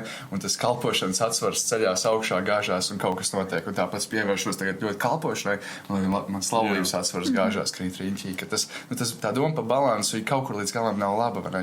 Ka mēs esam aicināti dzīvot tā, ka viens otru stipri iedrošina un tā kā cieši saistīti. Un tā tas mums tā labi iesēdās. Man liekas, jums tāds nebalans, bet jums ir tāds modelis ģimenes. Tā kā, kad jūs ģimene ir misija un misija, tā kā tas viens otru papildina. Mēs, tad, kad tā iekšējā cīņa, lūkšana, nezinu, kā viņu nosaukt. Tas lēmums, kad bija jāpieņem, vai es atsaucos Dieva aicinājumu uz pilnlaika kalpošanu. Mums ar Elīnu bija, protams, daudz sarunas par šo un kopīgas lūkšanas par šo un arī atsevišķas lūkšanas par šo. Bet mums bija pilnīgi skaidrs tas, ka, ja Dievs aicinās, viņš aicinās abus. Ka tas nebūs tā, ka es maucu, tu te skaties no malas, tu pati par sevi. Vai ne? Jo tas patiešām prasa visas ģimenes dinamika mainās.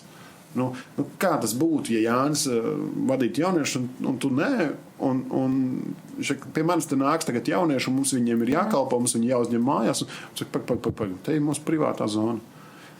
Jums ir jābūt vienotībai šajās lietas.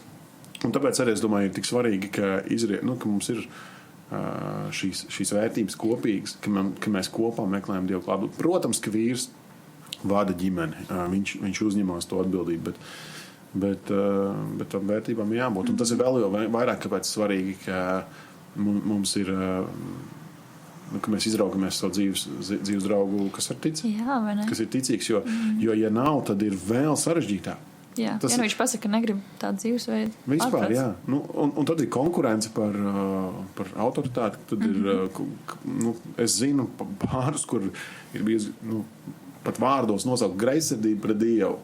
Tā kā tu mīli Jēzu vairāk nekā mani. Par ko ir stāsts, vai ne? Bet jā. Bet katrā ziņā, noslēdzot šo nogriezni, jā, es gribu no Salmana gudrākais vīrs Bībelē, vai ne? Viņš saka, lai tavs akas avots ir svētīts un priecājies par savu sev jau jaunībā izraudzīto sievu. Ja? Tad izraugies sievu jaunībā jūs un priecājies par viņu. Es zinu, ka mēs ar Elīnu, kad mēs uz veco laiku fonu mēs neaprecējāmies jauni. Man bija 23, Elīnai bija 21. Uz jaunāko laiku fonu mēs aprecējāmies jauni. Vai ne? Bet mēs nebijām sakārtojuši visu savu dzīvi. Kā mēs teiktu, bieži vien parūpējies, ka tu spēj parūpēt, ka tu esi atstājis tu tēvu un māti, ka tev ir dzīvesvieta, ka tev ir darbs, ka tu spēj parūpēties par šo jaunu ģimeni. Mums tā nebija. Mums nebija dzīvesvietas, mums nebija īsti nevienam no mums jēdzīga darba, mums bija labā griba un gatavība kalpot Jēzum. Bet mēs abi runājām un mēs teicām, mēs gribam viens otram dot savu jaunību, un kopā augt no šī nevis zemākā punkta, bet tādā tīri materiālā ziņā no zemākā punkta mēs gribam kopīgi augt. Ja? Bet emocionāli mēs gribam dot no jaunības maksimum un viens otram. Un es varētu priecāties par to. Cik skaisti. Jums ir skaista laulība, tā kā. Tas pats gudrais Salmans saka, labāk dzīvot bērniņu malā nekā ar ķildīgu sievu, kas ir ironiskākajos veiklīgākajos pantiem. Atkal, tas parāda, ka mums ir jāizdara gudra izvēle. Tu nevari vienkārši skaistu sievu izvēlēties. Tev vajag tādu, kur ar tev neķildosies. Un tev ir jābūt tādam, kurš māk mieru atnest mājās un kurš spēj vadīt savu ģimeni tā, lai sievai negribas tev ķildoties, bet viņai ir viegli pakļauties tavai vadībai. Jā. Tā kā labām attiecībām vajag labu tevi un vajag izvēlēties gudri. Amen. Es domāju, tam mēs visi varam piekrist. Bet tagad, draugi, es gribu, lai mēs pieķeramies ļoti, ļoti svarīgai tēmai, kas pat ne tikai ir daļa no šīs attiecību tēmas, tā runā, man liekas, ļoti plaši. Šī varētu būt tāda, varbūt visteoloģiskākā no tēmām. Protams, visas ir saistītas ar mūsu dzīvi, bet, man liekas, ka šī runā arī ne tik daudz pat par mūsu tām horizontālajām attiecībām, bet ļoti, ļoti spēcīgi iezīmē arī tās vertikālās attiecības. Un tas jautājums ir, kas ir un kas nav mīlestība? Mīlestība viens no tiem lietotākajiem vārdiem, kuru mēs dzirdam popkultūrā, mēdījos, mēs par to lasām literatūrā, mēs to redzam filmās, seriālos. Viss tiek būvēts uz sižetu par mīlestību un dziesmās apcer, kā kaut kas ir izdevies, vai, protams, biežāk kā kaut kas nav izdevies un kā sirds ir saplosīta. Un, visi sižeti, man liekas, ko mēs zinām, pat tādu stāstu kā Titaniks, viņi nevar pastāstīt bez kaut kādas romances tajā. Un bieži vien šis vārds ir arī ļoti pārprasts līdz ar to. Un Billijs Grējams teica tādus ļoti interesantus vārdus, ka mīlestība, jeb love, angļu valodā ir visneprecīzāk lietotais vārds.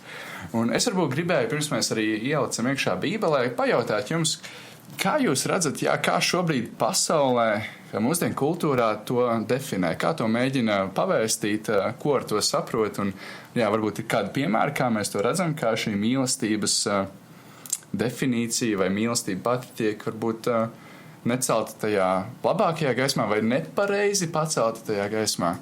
Vai jums kāds nāk prātā?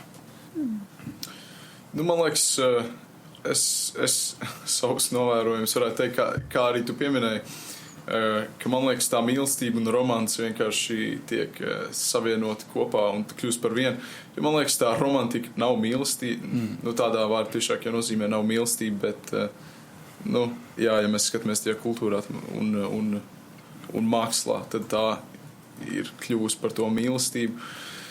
Nu jā, tāda romantika tīrā veidā, es teiktu. Tas tāds visredzamākais, man liekas.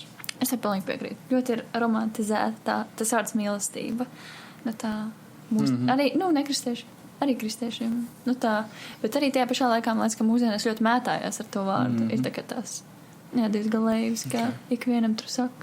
Jūs iezināt romāns, ja kaut kas jūt kaut kādu kaisli, tur ir kaut kāda sajūta, tāds vilkme pret to cilvēku, tad to visbiežāk sauc par mīlestību. Tu vairs nevar pateikt savam brālim, ka tu viņu mīli, šķības skatās. Jā, tas varbūt tāds ekstrēms. Bet tas ir ļoti labs piemērs. Es saprotu, ka Jančiks vienam pateicu savam draugam, es tev mīlu. Viņš bija tik izbrīdīts, viņš domāja.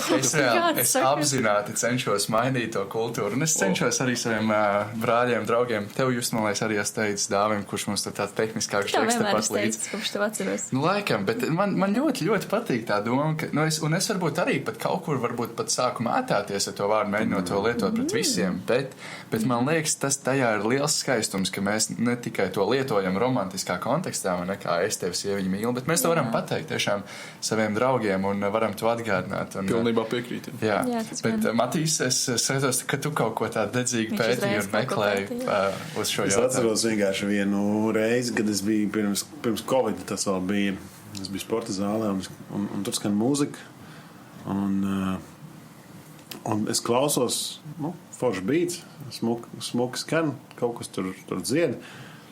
Un vienā brīdī es ieklausos vārdos un liekas viņi pazīstami. Un izklausās, ka vārdi ir no pirmās vēstules korintiešiem 13. nodaļas, kas iedod to mīlestības definīciju kaut kādā ziņā. Bet tad es ieklausos rūpīgāk, un tur ir visi tie paši vārdi, tikai pretējās nozīmēs. Un tā kā angliski tā dziesma bija angļu valodā, bet tamēram mīlestība ir patmīlīga, mīlestība ir tā. Un es saprotu, es neveicu to izpēti, vai tie ir vārdi no tā kā Sātana bībeles vai kā, vai vienkārši cilvēks pats to ir mēģinājis tā kā baigais asprāts būt. Bet man liekas, īstenībā es domāju par to, ka tas ir tā kā, kā šobrīd pasaulē mēs bieži vien saprotam mīlestību. Mīlestība ir tā, kas apmierina manas vajadzības. Ka mīlestība ir tā, ko es dabūju uzreiz. Mīlestība ir tā. Un īstenībā Dievs pretējo. Mīlestība uzupurējās, mīlestība dod, mīlestība gādā. Un viņi nav patmīlīgi. Mīlestība nav par to, ka man vajag apmierināt savas kaut kādas iegribas, vēlmes vai vajadzības. Mīlestība ir par to, ka es gribu kalpot otram, ka es otram vēlu vislabāko. Un pār visam jau, Bībele iedod ļoti skaidru definīciju, ka mīlestības vispārākā pakāpe ir Dievs. Jā, pirmā vēstule saka, Dievs ir mīlestība. Mīlēsim, jo viņš mūs ir pirmais mīlējis, ka mēs atsaucamies Dieva mīlestībai, kas mūs transformē, un tāpēc mēs dodam tālāk. Un, protams, es domāju, ka mēs pie šīs mīlestības definīcijas arī runājot, mēs nevaram paiet garām pirmā vēstulē korintiešiem 13. nodaļā. Es zinu, ka, ja tu gribi viņu vēlāk pataupīt, mēs varam vēlāk viņu runāt, bet tur ļoti skaidri pasaka, mīlestība pacietīga, mīlestība labvēlīga, tā nav greizsirdīga, mīlestība nelielās, tā nav uzpūtīga, tā nav nepiedienīga, nemeklē savu pašu labumu, neskaišās, nepiemin ļaunu, tā nepriecājas par netaisnību, bet priecājas par patiesību, tā panes visu, tā uztic visam, tā cer uz visu, tā iztur visu. Mīlestība nekad nebeidzās.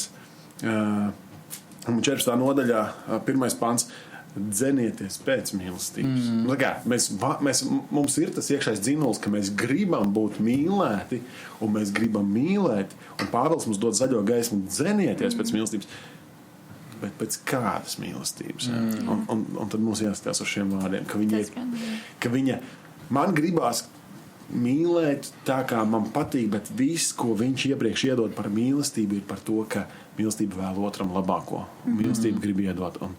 Un mēs jaucam, jau arvien vairāk angļu valodā ir, ka jauc vārdus love and like, vai ne? Ka viņiem es mīlu saldējumu. Tā kā, man patīk, man garšo saldējums, bet vai es mīlu saldējumu?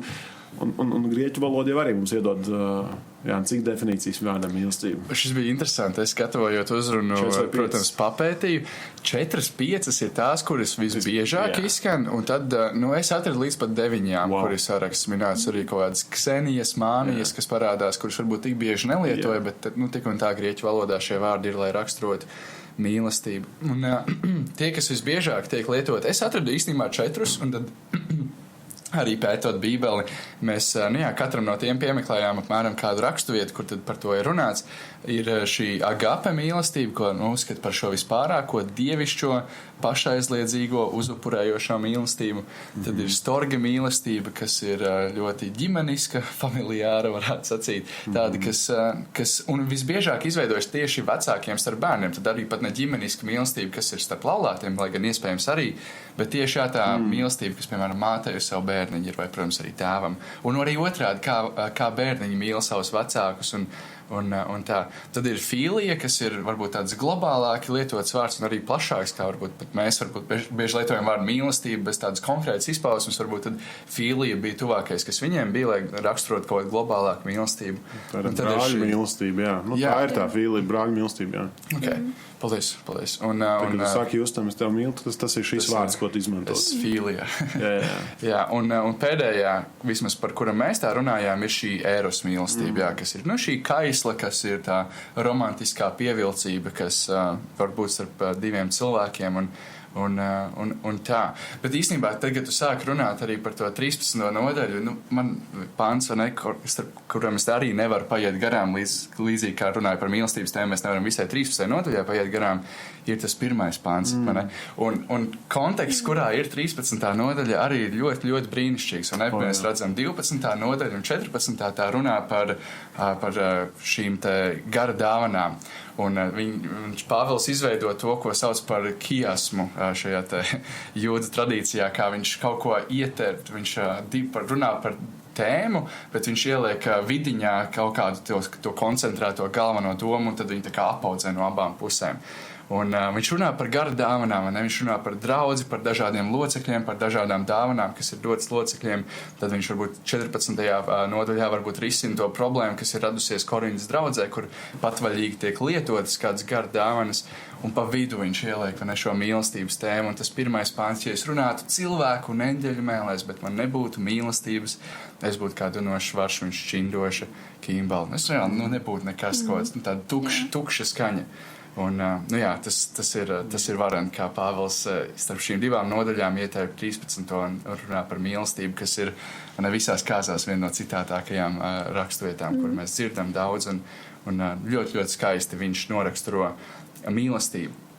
Es gribēju arī jums pajautāt, vai jums ir prātā kāds piemērs, kur kaut kas ir izskatījies pēc tādas dziļas, īstas mīlestības, bet beigās varbūt neizrādījās, ka tas bija, vai tas ir kaut kas no jūsu personīgās dzīves, vai kā, vai jums ir bijusi tāda situācijā, kur kaut kas ir licies, tā ir mīlestība, bet beigās reāli jūs attapāties. Nebija. Es biju kaut ko sadomājies, vai es biju uzlicis to tik lielu uzsvaru uz kādu citu šo mīlestības veidu, ka es neredzēju šo pašaizliedzīgo, uzupurējošo, kas ir tā agape.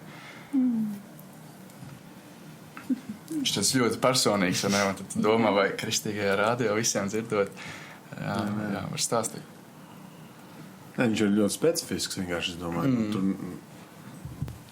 Man tā uzreiz tāds personisks stāsts baigi nenāk prātā. Man nāk drīzāk prātā tas, kur, atgriežoties atkal tajā attiecību tēmā, ka es esmu bijis klātesošs, tā kā vērotājs no malas draugu attiecībās, kur no malas redz, ka nebūs, jo abiem ir kaut kāda nepareiza motivācija. Vai ne? Vai viens ir tas tikai grib ņemt, vai abi grib tikai ņemt, vai viņiem nav tā kalpot gribošā mīlestība un uzupurēšanās, un tur jau redzi, ka saknē ir viss nepareizi. Un ka tu tā kā mēģini no malas palīdzēt saprast to, vai pateikt, ka šitas ilgtermiņā nevar strādāt, ka tu saproti, ka tu negribi pazaudēt to draugu, kurš ieies attiecībās, kur viņš un tā meitene tiks sāpināti. Bet, tas ir tieši tas īstenībā, ko es domāju, kur diviem cilvēkiem sanāk kopā, viņi kaut ko veido un liekas, ka tur ir tā mīlestība, bet īstenībā kaut pilnīgi atšķirīgi pamati. Viņi varbūt pat lieto vienu vārdu, lai teiktu, un es tev mīlu, bet tur nav tas pamats, un tad mēs arī bišķiņ iedziļinājāmies un ieskicējām, kā tad ir, ja viens tā kā mīl ar šo uzupurējošo mīlestību, kas grib kalpot, kas grib dot, un ja otrs ir gatavs tikai ar šo kaislīgo ēros mīlestību mīlēt savu to otru cilvēku. Un tad, tas arī, man liekas, ir viens no galvenajiem iemesliem. Es nosaucu divus, kad Pāvils saka, ka mēs nevaram vilkt vienu jūgu ar neticīgajiem, jo kas kopīgs gaismē ir tumsu vai labajiem ar ļaundarību. Ir, ka, jā, viens ir tas, ka mums nav pamats Kristus, jā, mums kaut kāds strīdi noteikumi, uz ko mēs būvēsim mūsu to kopdzīvi vai pat attiecības vai vēlāk laulību, kā mēs risināsim problēmas, kā mēs nospraudīsim mērķus, kā mēs definēsim mūsu vērtības, ja mūsu pamatā nav Kristus. Mēs kaut kā to, mēs vilksim kaut ko uz savu pusi, bet otrs ir tieši šīs atšķirīgās mīlestības, ja mēs nenodefinējam, ka agape ir tas, kā mēs vismaz mēģināsim mīlēt. Protams, mums ir grūti, un mēs visu dzīves laikā mācāmies mīlēt tā, kā Dievs mūs mīl. Bet jā, man liekas, tie divi galvenie iemesli, kāpēc viņš saka, būs tik nenormāli. Jūs nevarēsiet vilkt vienu jūgu. Tā, ieejot tādā ciešā saiknē. Jā. Jums ir arī kādi piemēri, kas nāk prātā? Vai? Jā, nenāk dotajā momentā arī. Jā, jo es arī mazajā grupiņā biju ļoti līdzīgs. Kādiem jautāju jauniešiem, viņi teica, jā, šis ir reāls piemērs no manas dzīves, vai ko es redzēju. Kā teicu, nē, jā, daudz izskanēja arī pārnājot šo jautājumu jauniešu vakarā. Kaut kādas tur, es tur mīlēju basketbolu, bet tad es izkritu no mīlestības. Tur tās sāk jaukties tie vārdi. Bet redzi, es domāju, es nezinu, kā jums bija uzaugot, bet es kā riktīgs 90. gadu bērns varu teikt, ka mana paudze, mūsu vecāki reti izmantoja vārdus, es tā mīlu, vai ne? Un mūsu kontekstā, mūsu kultūrā tie ir ļoti vērtīgi vārdi. Un mēs tā kā no vienas puses viņus sargājam un negribam viņiem mētāties, jo viņi ir ļoti, ļoti ietilpīgi. Un tajā pašā laikā mēs tādā ziņā arī varam apzakt to otru cilvēku, ka mēs viņam patiešām tam brālim vai māsai šoreiz bez tā eros pieskatiena, bet ar to brālīgo un ģimenisko mīlestību tu varbūt tik ļoti mīli to cilvēku un tu viņam baidies to pateikt un nepasaki, ka rezultātā viņš ir izaudzis nedroši. Jā. Jo viņš nav sajūtis to mīlestību. Un es domāju, tādā ziņā mēs varam teikt, bet mēs nevaram viņu sākt viegli prātīgi mētāt. Kad tiešām es mīlu basketbolu un mīlu saldējumu. Jā. Man ir par to piemēru, jā. Man ir tikai par draudzībām, visticamāk. Domājot par to mīlestību. Vai tieši parastām? Nē, parastām, ar meitenēm. Okay. Jā, tā kā tur arī var vienkārši tad draudzenēm būt tā mīlestība. Un esmu pamanījis, ka man ir bijuši tādas draudzības, kur es esmu tā kā bijuši ne tik labi draudzēni, kad es esmu tā kā ļoti egoistiski bijusi un esmu izrādījuši to patieso mīlestību. Un es teiktu, man tas ir ļoti tās draudzības, tieši kopš pārvācos uz Rīgu, man ir tās draudzības parādījuši man, cik ļoti man vajag mainīt to sirds attieksmi tieši par tādu mīlestību. Jo man liekas, ir tā kā viegli, ka tu vari mīlēt cilvēku, ko ir viegli mīlēt. Tā, un ar ko tu visu laiku esi kopā un tā. Piemēram, draudzenēm man nevienmēr ir, tik viegli būt kopā. Man ļoti patīk būt ar Jāņčuku vai ar jauniešiem, bet tā kā kop draudzība, tas man nav bijis tāds pašsaprotam lieta. Un tad caur to esmu ļoti mācījusies, tā kā mīlēt un ka jābūt ļoti pašaizliedzīgai un jākalpo, jāupurējas arī draudzībās, jo man liekas, draugi ir ļoti, ļoti svarīgi. Kāda ir tā drauga, tāds arī es tu. Un tas man ir bijis tāds aplausiens, ka man likās, ka tam cilvēks viņam man ļoti daudz jādod, bet patiesībā jau arī man ir ļoti daudz jādod un jāupurējas. Jā, arī, kad Jēzus saka, vai ne, jūs esat dzirdējuši mīl savu tuvāko, bet ne savu ienaidnieku, un viņš saka, jums arī jāmīl savu ienaidnieku, viņš tieši lieto šo agapeo vārdu, un kaut viņš nelieto to vārdu, jo mums jau gribās mīlēt to, ko ir viegli mīlēt, un mums rodās dusmas, naids un pretestība pret to, kas ir nejauks, kas ir īstams. Viņš lieto atkal šo vārdu agapeo, agape, pašaizliedzīgi, upurējoši mīlēt. Arī to, man liekas, arī cik skaisti tas iezīmējās visā, protams, visos 3 vai 4 Jēzus kalpošanas gados, bet arī īpaši tajā, pēdējā nedēļā vai pat pēdējās dienās, ko viņš bija kopā ar mācekļiem pirms savas nāves, kur vai viņš sanāk kopā uz viņām vakarēdienā, vai ne, un tur viņš mērc maiz bļodā, kur ir viņa nodevējs, kur ir tas, kurš viņu 3 reizes noliedz, tie visi, kuri vienkārši aizbēg prom no viņa. nav gatavi iestāties. Bet arī pirms tam Jānis piefiksē šo mirkli un pieraksta kāju mazgāšanu, kas ir, liekas, tik pazemīgs mirklis. Un viņš mums tik ļoti nodemonstrē šo agapeo mīlestību pret savu ienaidnieku. Jā. Un viņš prasīja Pēterim, cik tur 3 reizes, vai tu mani mīli. Jā, un arī cik interesanti, es nezinu, es man liekas beigās šo jauniešos nepieminēju, bet viņš, kas ir interesanti, kā arī Jānis ir pierakstījis to, ja es jautāju, vai tu mani agapeo, viņš kā, vai tu mani uzupurējuši mīli, un Pēters viņam atbildē šo filijā. Viņš atbildē filiju, un es, protams, nevaru stādīties priekšā, kā tas oriģināli notiek, vai tas ir, vai tas ir tā kā parādījies tad, kad grieķu valodā vai nevis tā tika. Man tieši šobrīd tā raksturvieta ir atvērta, un es skatījos arī, jo tieši par šo agapeo un filio to dinamiku. Ja es viņam jautāju, vai tu mani mīli ar šo agapes mīlestību, un Pēters saka, ja es tev mīlu ar filiju mīlestību. Ja es viņam otro reizi saka, viņš viņam saka, gan mans jērs un nebaro mans jērs. Viņš saka, Pēter, vai tu mani mīli ar agapes mīlestību? Viņš saka, es tev mīlu ar filiju mīlestību.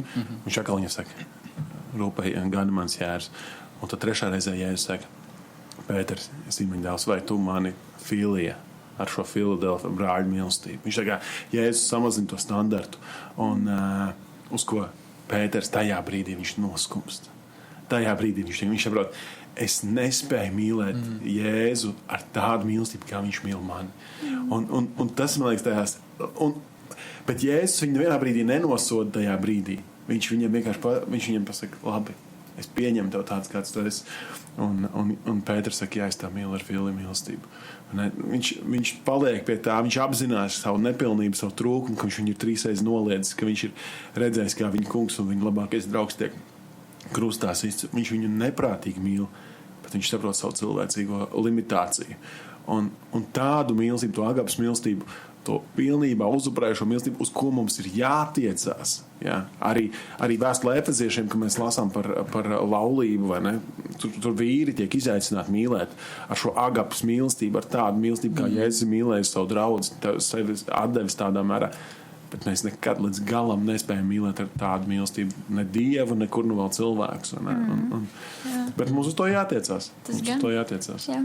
Un man liekas, es zinu, ka tas ir ļoti, ļoti grūts jautājums, ko es šobrīd uzdošu, bet praktiskos veidos, un kas ir tas, kas mūs kavē mīlēt ar agapeo mīlestību, un ko kādus soļus mēs varam spērt pretī tam, vai ir kaut kādi tādi nelieli soļi savā ikdienā, vai tie kādi darbi, vai tas ir, ko mēs varam darīt, lai mācītos šo agapes mīlestību.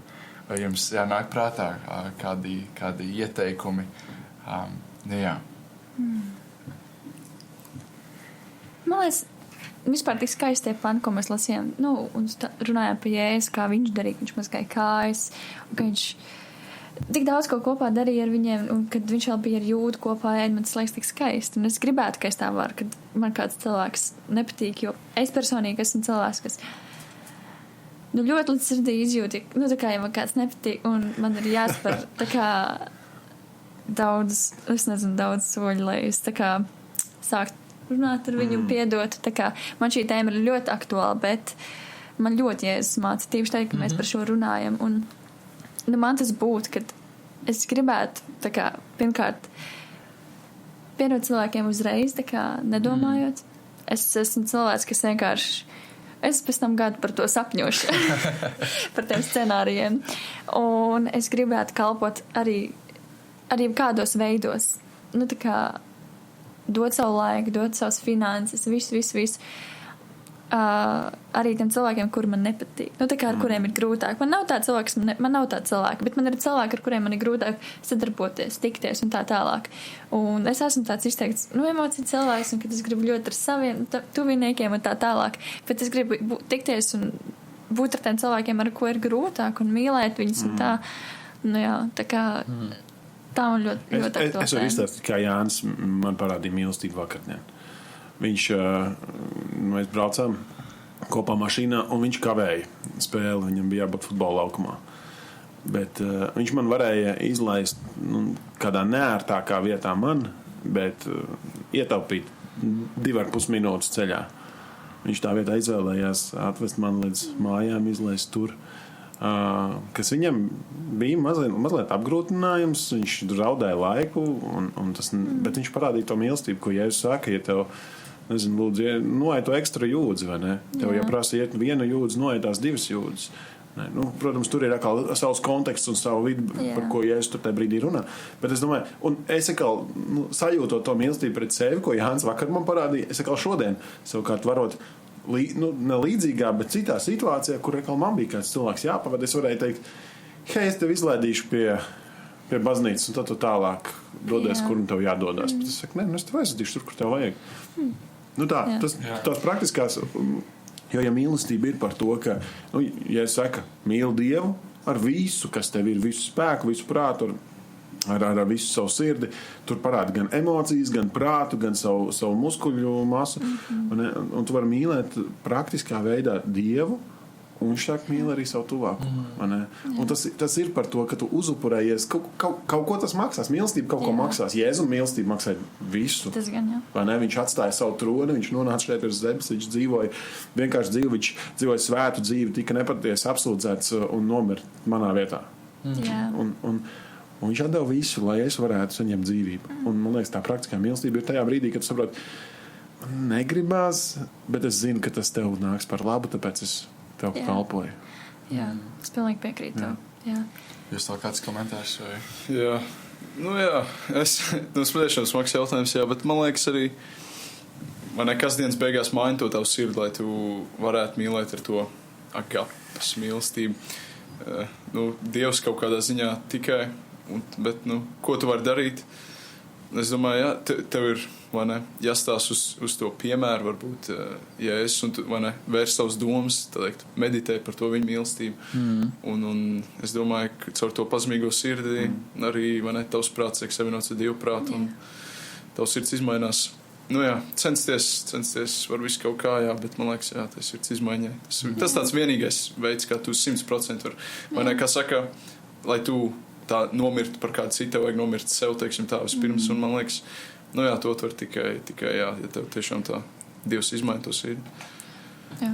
Es tev pilnīgi piekrītu, gribēju teikt, ka, ja mēs darīsim savā spēkā, mums vispār nekas, tādā ziņā nesanāks, man liekas, tāpēc mums ir katru dienu jāatgriežas. Bet, tur pasit vienkārši to kāmu atpakaļ, kā saka. Kā saka? Tā laikam neviens. Nekad neviens nav šajā taisa. Tas tāds anglicisms, bet kā atkal saņemt to sirds izmaiņu, tad atkal par to jādomā. Bet man ļoti patīk tas, ko jūs iezīmējat. Un varbūt kaut kur atkal tie ir tādi globālāki principi, nevis kaut kas, ko bet lai gan arī, ieskatoties dziļāk, mēs varam spērt tādus mazus solīšus pretī tam, bet arī jauniešos mēs domājām par to, pirmais, ko mēs varam darīt, ir vienkārši turpinoši būt apspīdētam ar Dievu mīlestību. Ko mēs citu varam izdarīt, ja mēs nepazīstam to agapes mīlestību no Dieva, kā mēs viņu iemācīsimies un turpinoši dot tālāk. Tā kā mums ir jāturpina vienkārši būt apspīdētiem ar to reāli jāapzinās, jāmeditē uz to, cik ļoti Dievs mūs mīl caur, un rakstos tas jāierauga, evaņģēlijos, vēstulēs. Mēs varam būt tikai vienīgi apspīdēti. Un tad atkal tieši tas, ko jūs minējāt, kaut kādi mazie solīši ikdienā, kā es varu mīlēt to, ko man ir viegli mīlēt. Kā es varu iet to papildus jūdzi vai kilometru? Mums tikai jāiet kilometrus, lai amerikāņi tur tā bišķiņ grūtā. Bet kā mēs varam izdarīt vairāk nekā mums būtu viegli vai pašaprotam, un atkal tas, ko tu teici, pat savā ziņā nodefinēt, kas man ir tie cilvēki, ko man ir grūti mīlēt. Šie 2, 3, es viņiem nevaru, varbūt vienam es kaut kā varu nākamajā nedēļā kaut ko jauku izdarīt, kaut kādu ziņu uzrakstīt vai iepriecināt.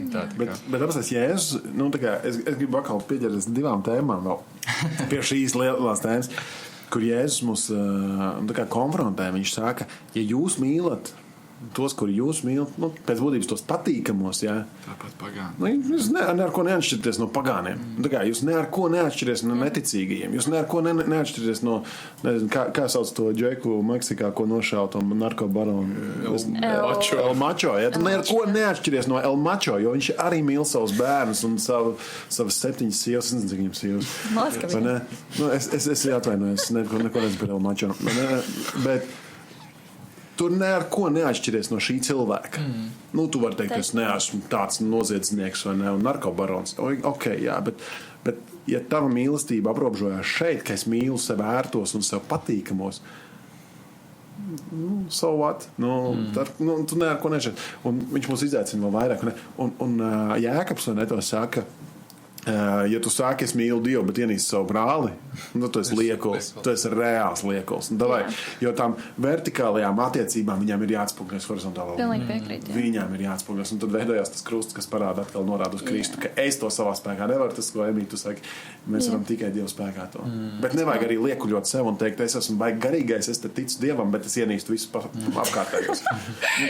Mans uzdevums ir slānīt viņus. Jā, bet tu būtībā savalkot kopā šo tēmu, kas ir un kas nav mīlestība, ir jāpārstāj kaut kādā ziņā mums pašiem un arī savā ziņā tolerēt to sabiedrībā, ka tas vārds tiek lietots visur, kur. Es arī tur mazliet papētīju, Starbucks to lieto savās reklāmās share the love, lai arī ko tas nozīmē viņa kontekstā. Tāpat LGBTQ plus kopiena ļoti, ļoti daudz lieto šos saukļus love wins vai love is love.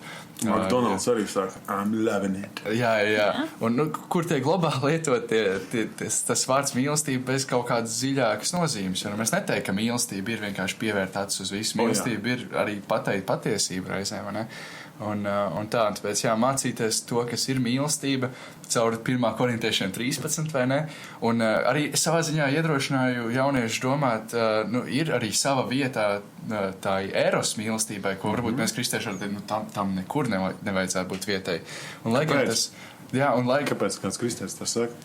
Vienkārši eros, ka kaut kas tāds pasaulīgs, un īstenībā tas vārds ir cēlies no grieķu dieva, vai ne? Un nekur Bībelē tādu vārdu mēs neatrodam, tāpēc mēs varam teikt, tikai šis agape ir tas vienīgais veids, kā mīlēt, bet mēs atveram kādu vecās darības grāmatu. Salmana augstots. Jūs vēl nevarētu lasīt viņu, 40 gadiem viņi drīkst tev. 40, jā. Tu arī vēl neesi atvērsi. Es vēl neesmu atvērsi. Jā, bet tur jau pirmajā nodaļā, tur vien dažus pāntus izlasot, mēs redzam, kā laulības mīlestības savā starpā starp līgavainu un līgavu, cik viņi ir arī kaislīgi. Tā kā no tā arī mēs nevaram norobežoties, ka kaisla ir savu vietu, un Dievs ir iedibinājis to kaisli kā reāli instrumentu, lai augļotu un vairotu pasauli un kā piepildītu zemi. Bet ir jāmāk šo mīlestību kontrolēt un tā. Jā. Robežas, ar ko mēs mazliet pieskārāmies sākumā. Kaut kas tik ļoti pretdabisks liekas, novilkt robežu. Kaut kas nav mūsu dabā. Mēs domājam, dzīvot brīvi ir dzīvot bez robežām, un tāpēc kādas robežas. Bet rakstvieta, ar kuru mūsu Aleksandrs vadīja pārdomās, ir no Ebrejiem 13.4. Ļoti, ļoti skaists cēls pāns.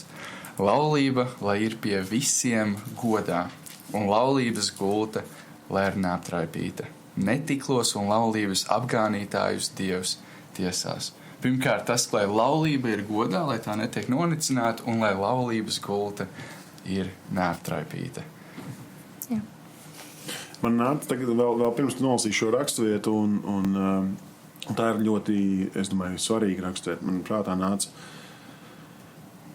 viens citāts, ko kāds mācītājs teica. Tagad vairs nenotiek šīs konferences, bet sanāk, kad es biju jaunietis, kad man bija 16, 17, mums regulāri notika šīs konferences salidojumi īsti mīlestība gaida, kur sabrauc jaunieši, un mēs jau paši tur daži brīdi smējāmies, ka viņa vajadzētu mainīt nosaukumu uz īsti mīlestību meklē, jo tur visi singlīši atbrauc kopā un skatās, kuri vēl ar līdzīgām vērtībām ir. Kas nav slikti, vai ne? Kas nav slikti?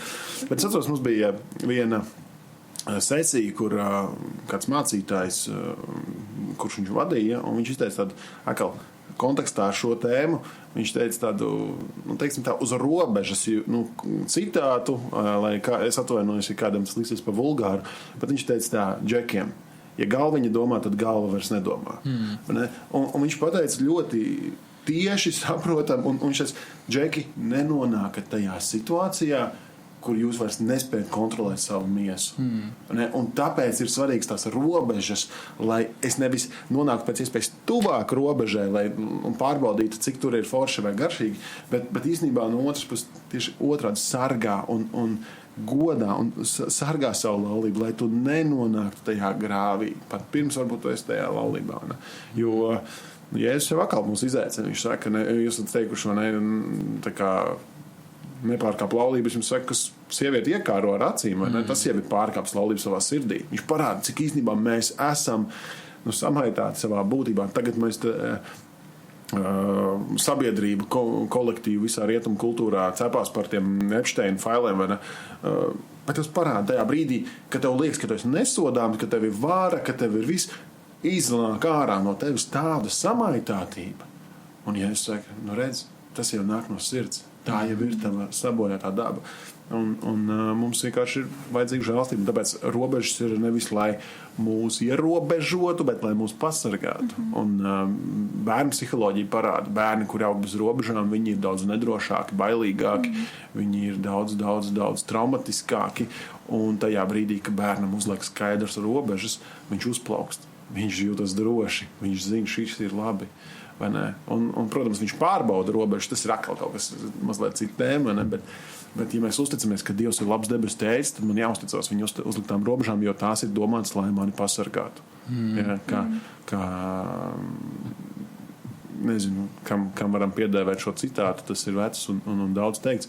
Ugunskurs ir brīnišķīgs, ja viņš ir kamīnā, bet viņu nevajag kurināt istabā uz grīdas. Tad ir liels sāpes visiem un nesmukums.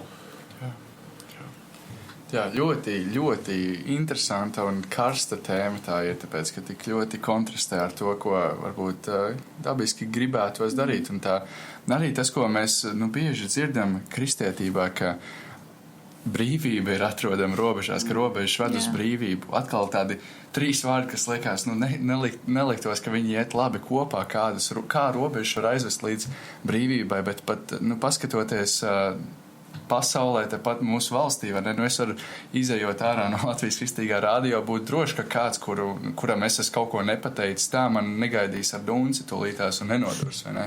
Un īstenībā kaut kādas robežas, ko mēs ievelkam, mūs pasargā cilvēks mums apkārt, ka arī mēs nevaram kāds, kurš mūs ir sāpinājis, vai mēs emocijās iesim, un cik tas labi arī savalkās uz attiecības, kuras ir jāsargā laulības gulta, lai ir neaptraipīta, un kā lai to saglabā neaptraipīti, tikai un vienīgi pasakot kādām lietām nē vai pagaidi, novilkt tās savā starpā, lai nesāpinātu sevi, nesāpinātu otru, noteikti arī nesāpinātu Dievu, jo katreiz, kad mēs grēkojam, mēs arī Dievu sāpinām. Viņam sāp. Ļoti nērta tēma daudziem jauniešiem, bet man gribētos, lai vairāk par to runā. Arī jauniešiem jaunajās attiecībās viss un tā tālāk. Bet, piemēram, kaut vai tas pats Matīs citāts, es tāda sajūta ir, ka arī man kā pusaudzim mēs par robežām pat varējām runāt kaut kur vairāk. Mēs novelkam skaidri to, mēs nevaram nodarboties ar seksu pirms laulībām, jo skaidrs. Tas, kā Dievs iekārtojas, ir to, ka vīrs atstāj savu tēvu māti un pieķersies savai sievai un tiek kļūst par vienu miesu.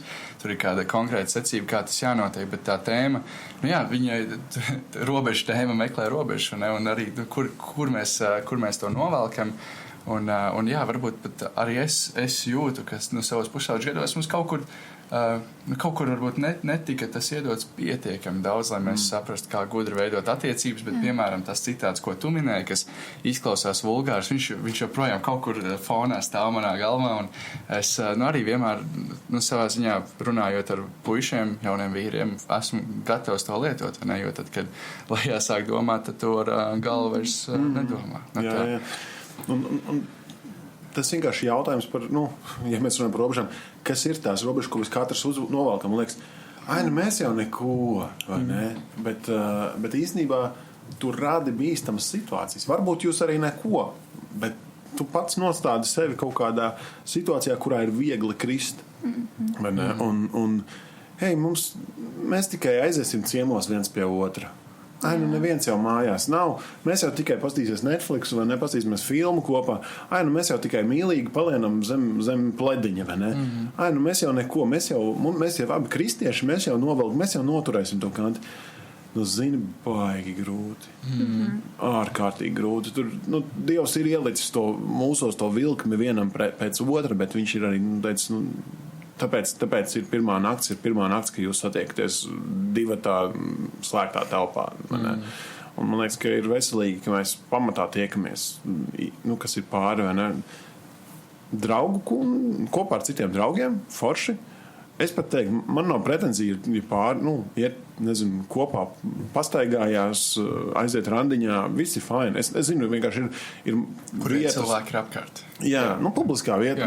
Pat ne publiskā, es ar Elīnu, kad mēs iepazināmies, mēs ļoti daudz staigājām vienu pašu pa ceļu malu, vienkārši pa mežu malu, foršu lauku ceļš, mēs ļoti daudz pavadījām laiku. Bet es zinu vienkārši, ka ir atsevišķi mācības vai kaut kādas kopienas, kas saka, hei, tu drīkst satikties bez mazliet tikai mācītē klātbūtnē. Tā kā, ja sēdz kafejnīcā, jums jāņem mācīties. Man liekas, tad pārspīlēt. Bet arī, ja tas ir tas, kas tev pasargā, tad labāk dara tā, vai ne? Un es domāju, ka ir skaidrs, ka vajag uzmanīgam būt par tām robežām jā. Pilnīgi piekrīt. Man liekas ļoti forši, ka arī tajā jauniešu vakarā, kad Aleksandrs runāja, viņš teica, ka ir forši, ja ir kādam, kam atskaitīties par savām attiecībām. Jo varbūt, ja daudz jauniešu, es domāju, mēs arī daudz ko jau nesapratām, mēs bijām tik jauni tādi bēbīši, un ir forši, ka kādam ir kam atskaitīties un tā tālāk. Tā, piemēram, es gribētu, ja man kā draudzenīte sējiet kopā, jauniešu meiteni sējiet kopā, es gribētu zināt, kas viņam notiek tajās attiecībās, un es būtu ļoti laimīgi, ja viņi man stāstītu, lai mēs varētu varbūt pateikt, tā kā, hei, šis ir par tālu. Bet tas ir baigi grūti, ka iet un stāstīt. Ko es tur iešu un stāstīšu? Ko es tur iešu tam savam, nezinu, jauniešu vadītājiem vai nezinu, kādiem uzticamiem, pieredzējušākiem brāļiem vai māsam stāstīšu, ka, hei, mēs tur īstenībā, mēs bišķi pa kaislīgi sākām skūpstīties. Es jau jūtos tur, nezinu, mēs knapi noturējāmies. Bet tāpēc, man liekas, mums kā vadītājiem vairāk jātur rūp, jo jaunieši jau nenāks, bet mēs varam tā kā... Jā, bet arī man ļoti patīk, ka Aleksandrs to iedibina, vai ne, ja mēs par to runājam jauniešiem, tad īstenībā varbūt būs tā, ka jaunieši gribēs tās attiecības veidot tā, ka, ok, man būs pāris vai pat pāri, kuru priekšā es būšu atbildīgs, un tas būs grūti, vai ne, kā tu saki, bet tas ir tie soļi, ko mēs varam spērt pretī. Bet, mēs esam ieskicējuši vai nekādas praktiskas lietas, piemēram, dabūt pāri, kuram atskaitīties, ļoti labs veids, kā turēt, novilkt un turēt robežas. Ja par to runāt ar kādu, kas tam ir gājis cauri, tad viens ir, otrs ir izvairīties no vietām, kur jūs varat palikt aiz aizslēgtām durvīm, 2-1 un ļauties reāli iekārai. Vai ir vēl tādas praktiskas lietas vai ieteikumi, ko varētu dot? Jūs kādi ir tavs robežas? Tā šitos pierakstīja, un tad man... Jā, grūti teikt, man nav zināšanas. Bet man šie arī bija tie, kurus vairāk atceros un paturēju prātā no jauniešu vakara. Bet, jā. Man liekas, ka...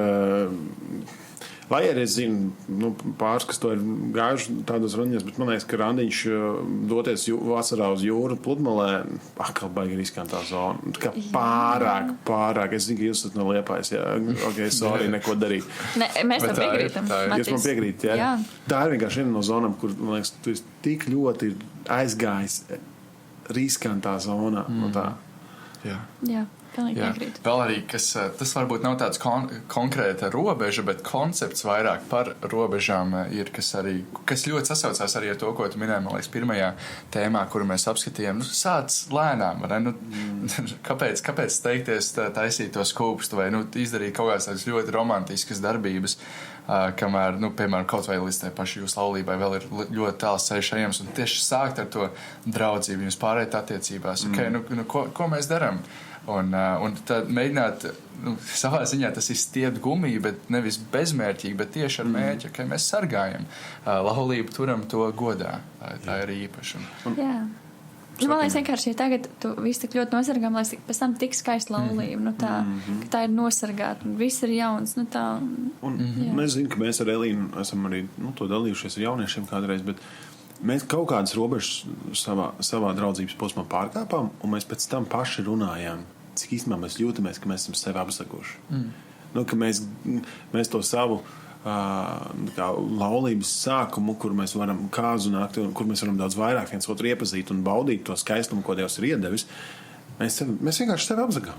Tikai mēs kaut kur jau bijām pārkāpuši kaut kādas robežas, kuras, man liekas, Dievs ir ielicis ļoti konkrēti, kur viņš saka, kur baudi savu sievu, savu jaunības līgavu, savu sievu. Tas ir skaisti, vai ne? Tā ir tā augstā dziesma, par ko tu teici, vai ne? Kur tu redzi, ka tas džeks ir rītīgi iemīlējies, un tas ir skaisti. Tas ir skaisti, no tā nevajag nekaunēties nekā, bet vienkārši Visam ir sava vieta, savs laiks un savu robežu. Jā. Un man liekas, par tām robežām runājot, tas ir ārkārtīgi svarīgi tā iemesla dēļ, ka pilnīgi skaidrs, ka ne visas draudzības pāraugs laulībā. Būs kaut kādas draudzības, kur tu ceļā saproti, hei, nav mums pa ceļam. Raksturi vispār nesapas, mēs esam rītīgi ne uz vienas takas. Un tad, ja jums nebūs bijuši robežas, jūs šķiršanās posmā būsiet ļoti sāpinājuši viens otru.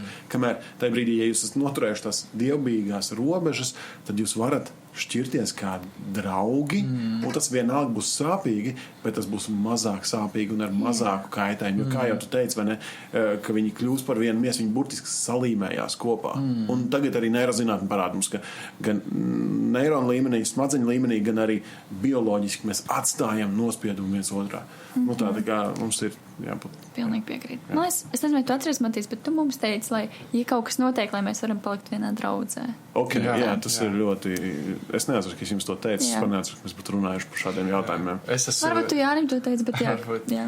Es esmu arī dzirdējis, tieši par šo paštēm runājot ļoti līdzīgi konceptu. Tā kā, ka tu mierīgi varētu, piemēram, ja jūs esat izšķīrušies draudzībā, ka tu kā tēvs ved līgavu pie sava topošā vīra. Protams, nevienā situācijā tā nevajadzētu darīt, bet tu, ka praktiski tu pilnīgi mierīgi varētu ar viņiem runāties un spēt priecāties par viņiem, ka jūs esat tik labi novilkuši robežas attiecībās, neesat spēruši tos soļus, bet jā. Bet par to palikšanu vienā draudzē, tas, es domāju, tā augstākā pilotāža. Ja tā var nodraudzēties, ka ja kaut kas nesanāk un jūs izšķirties, bet jūs abi spējat palikt vienā draudzē, tas, es domāju, ir ļoti labi. Jā, tas gan. Jūs tas smagā nopūta.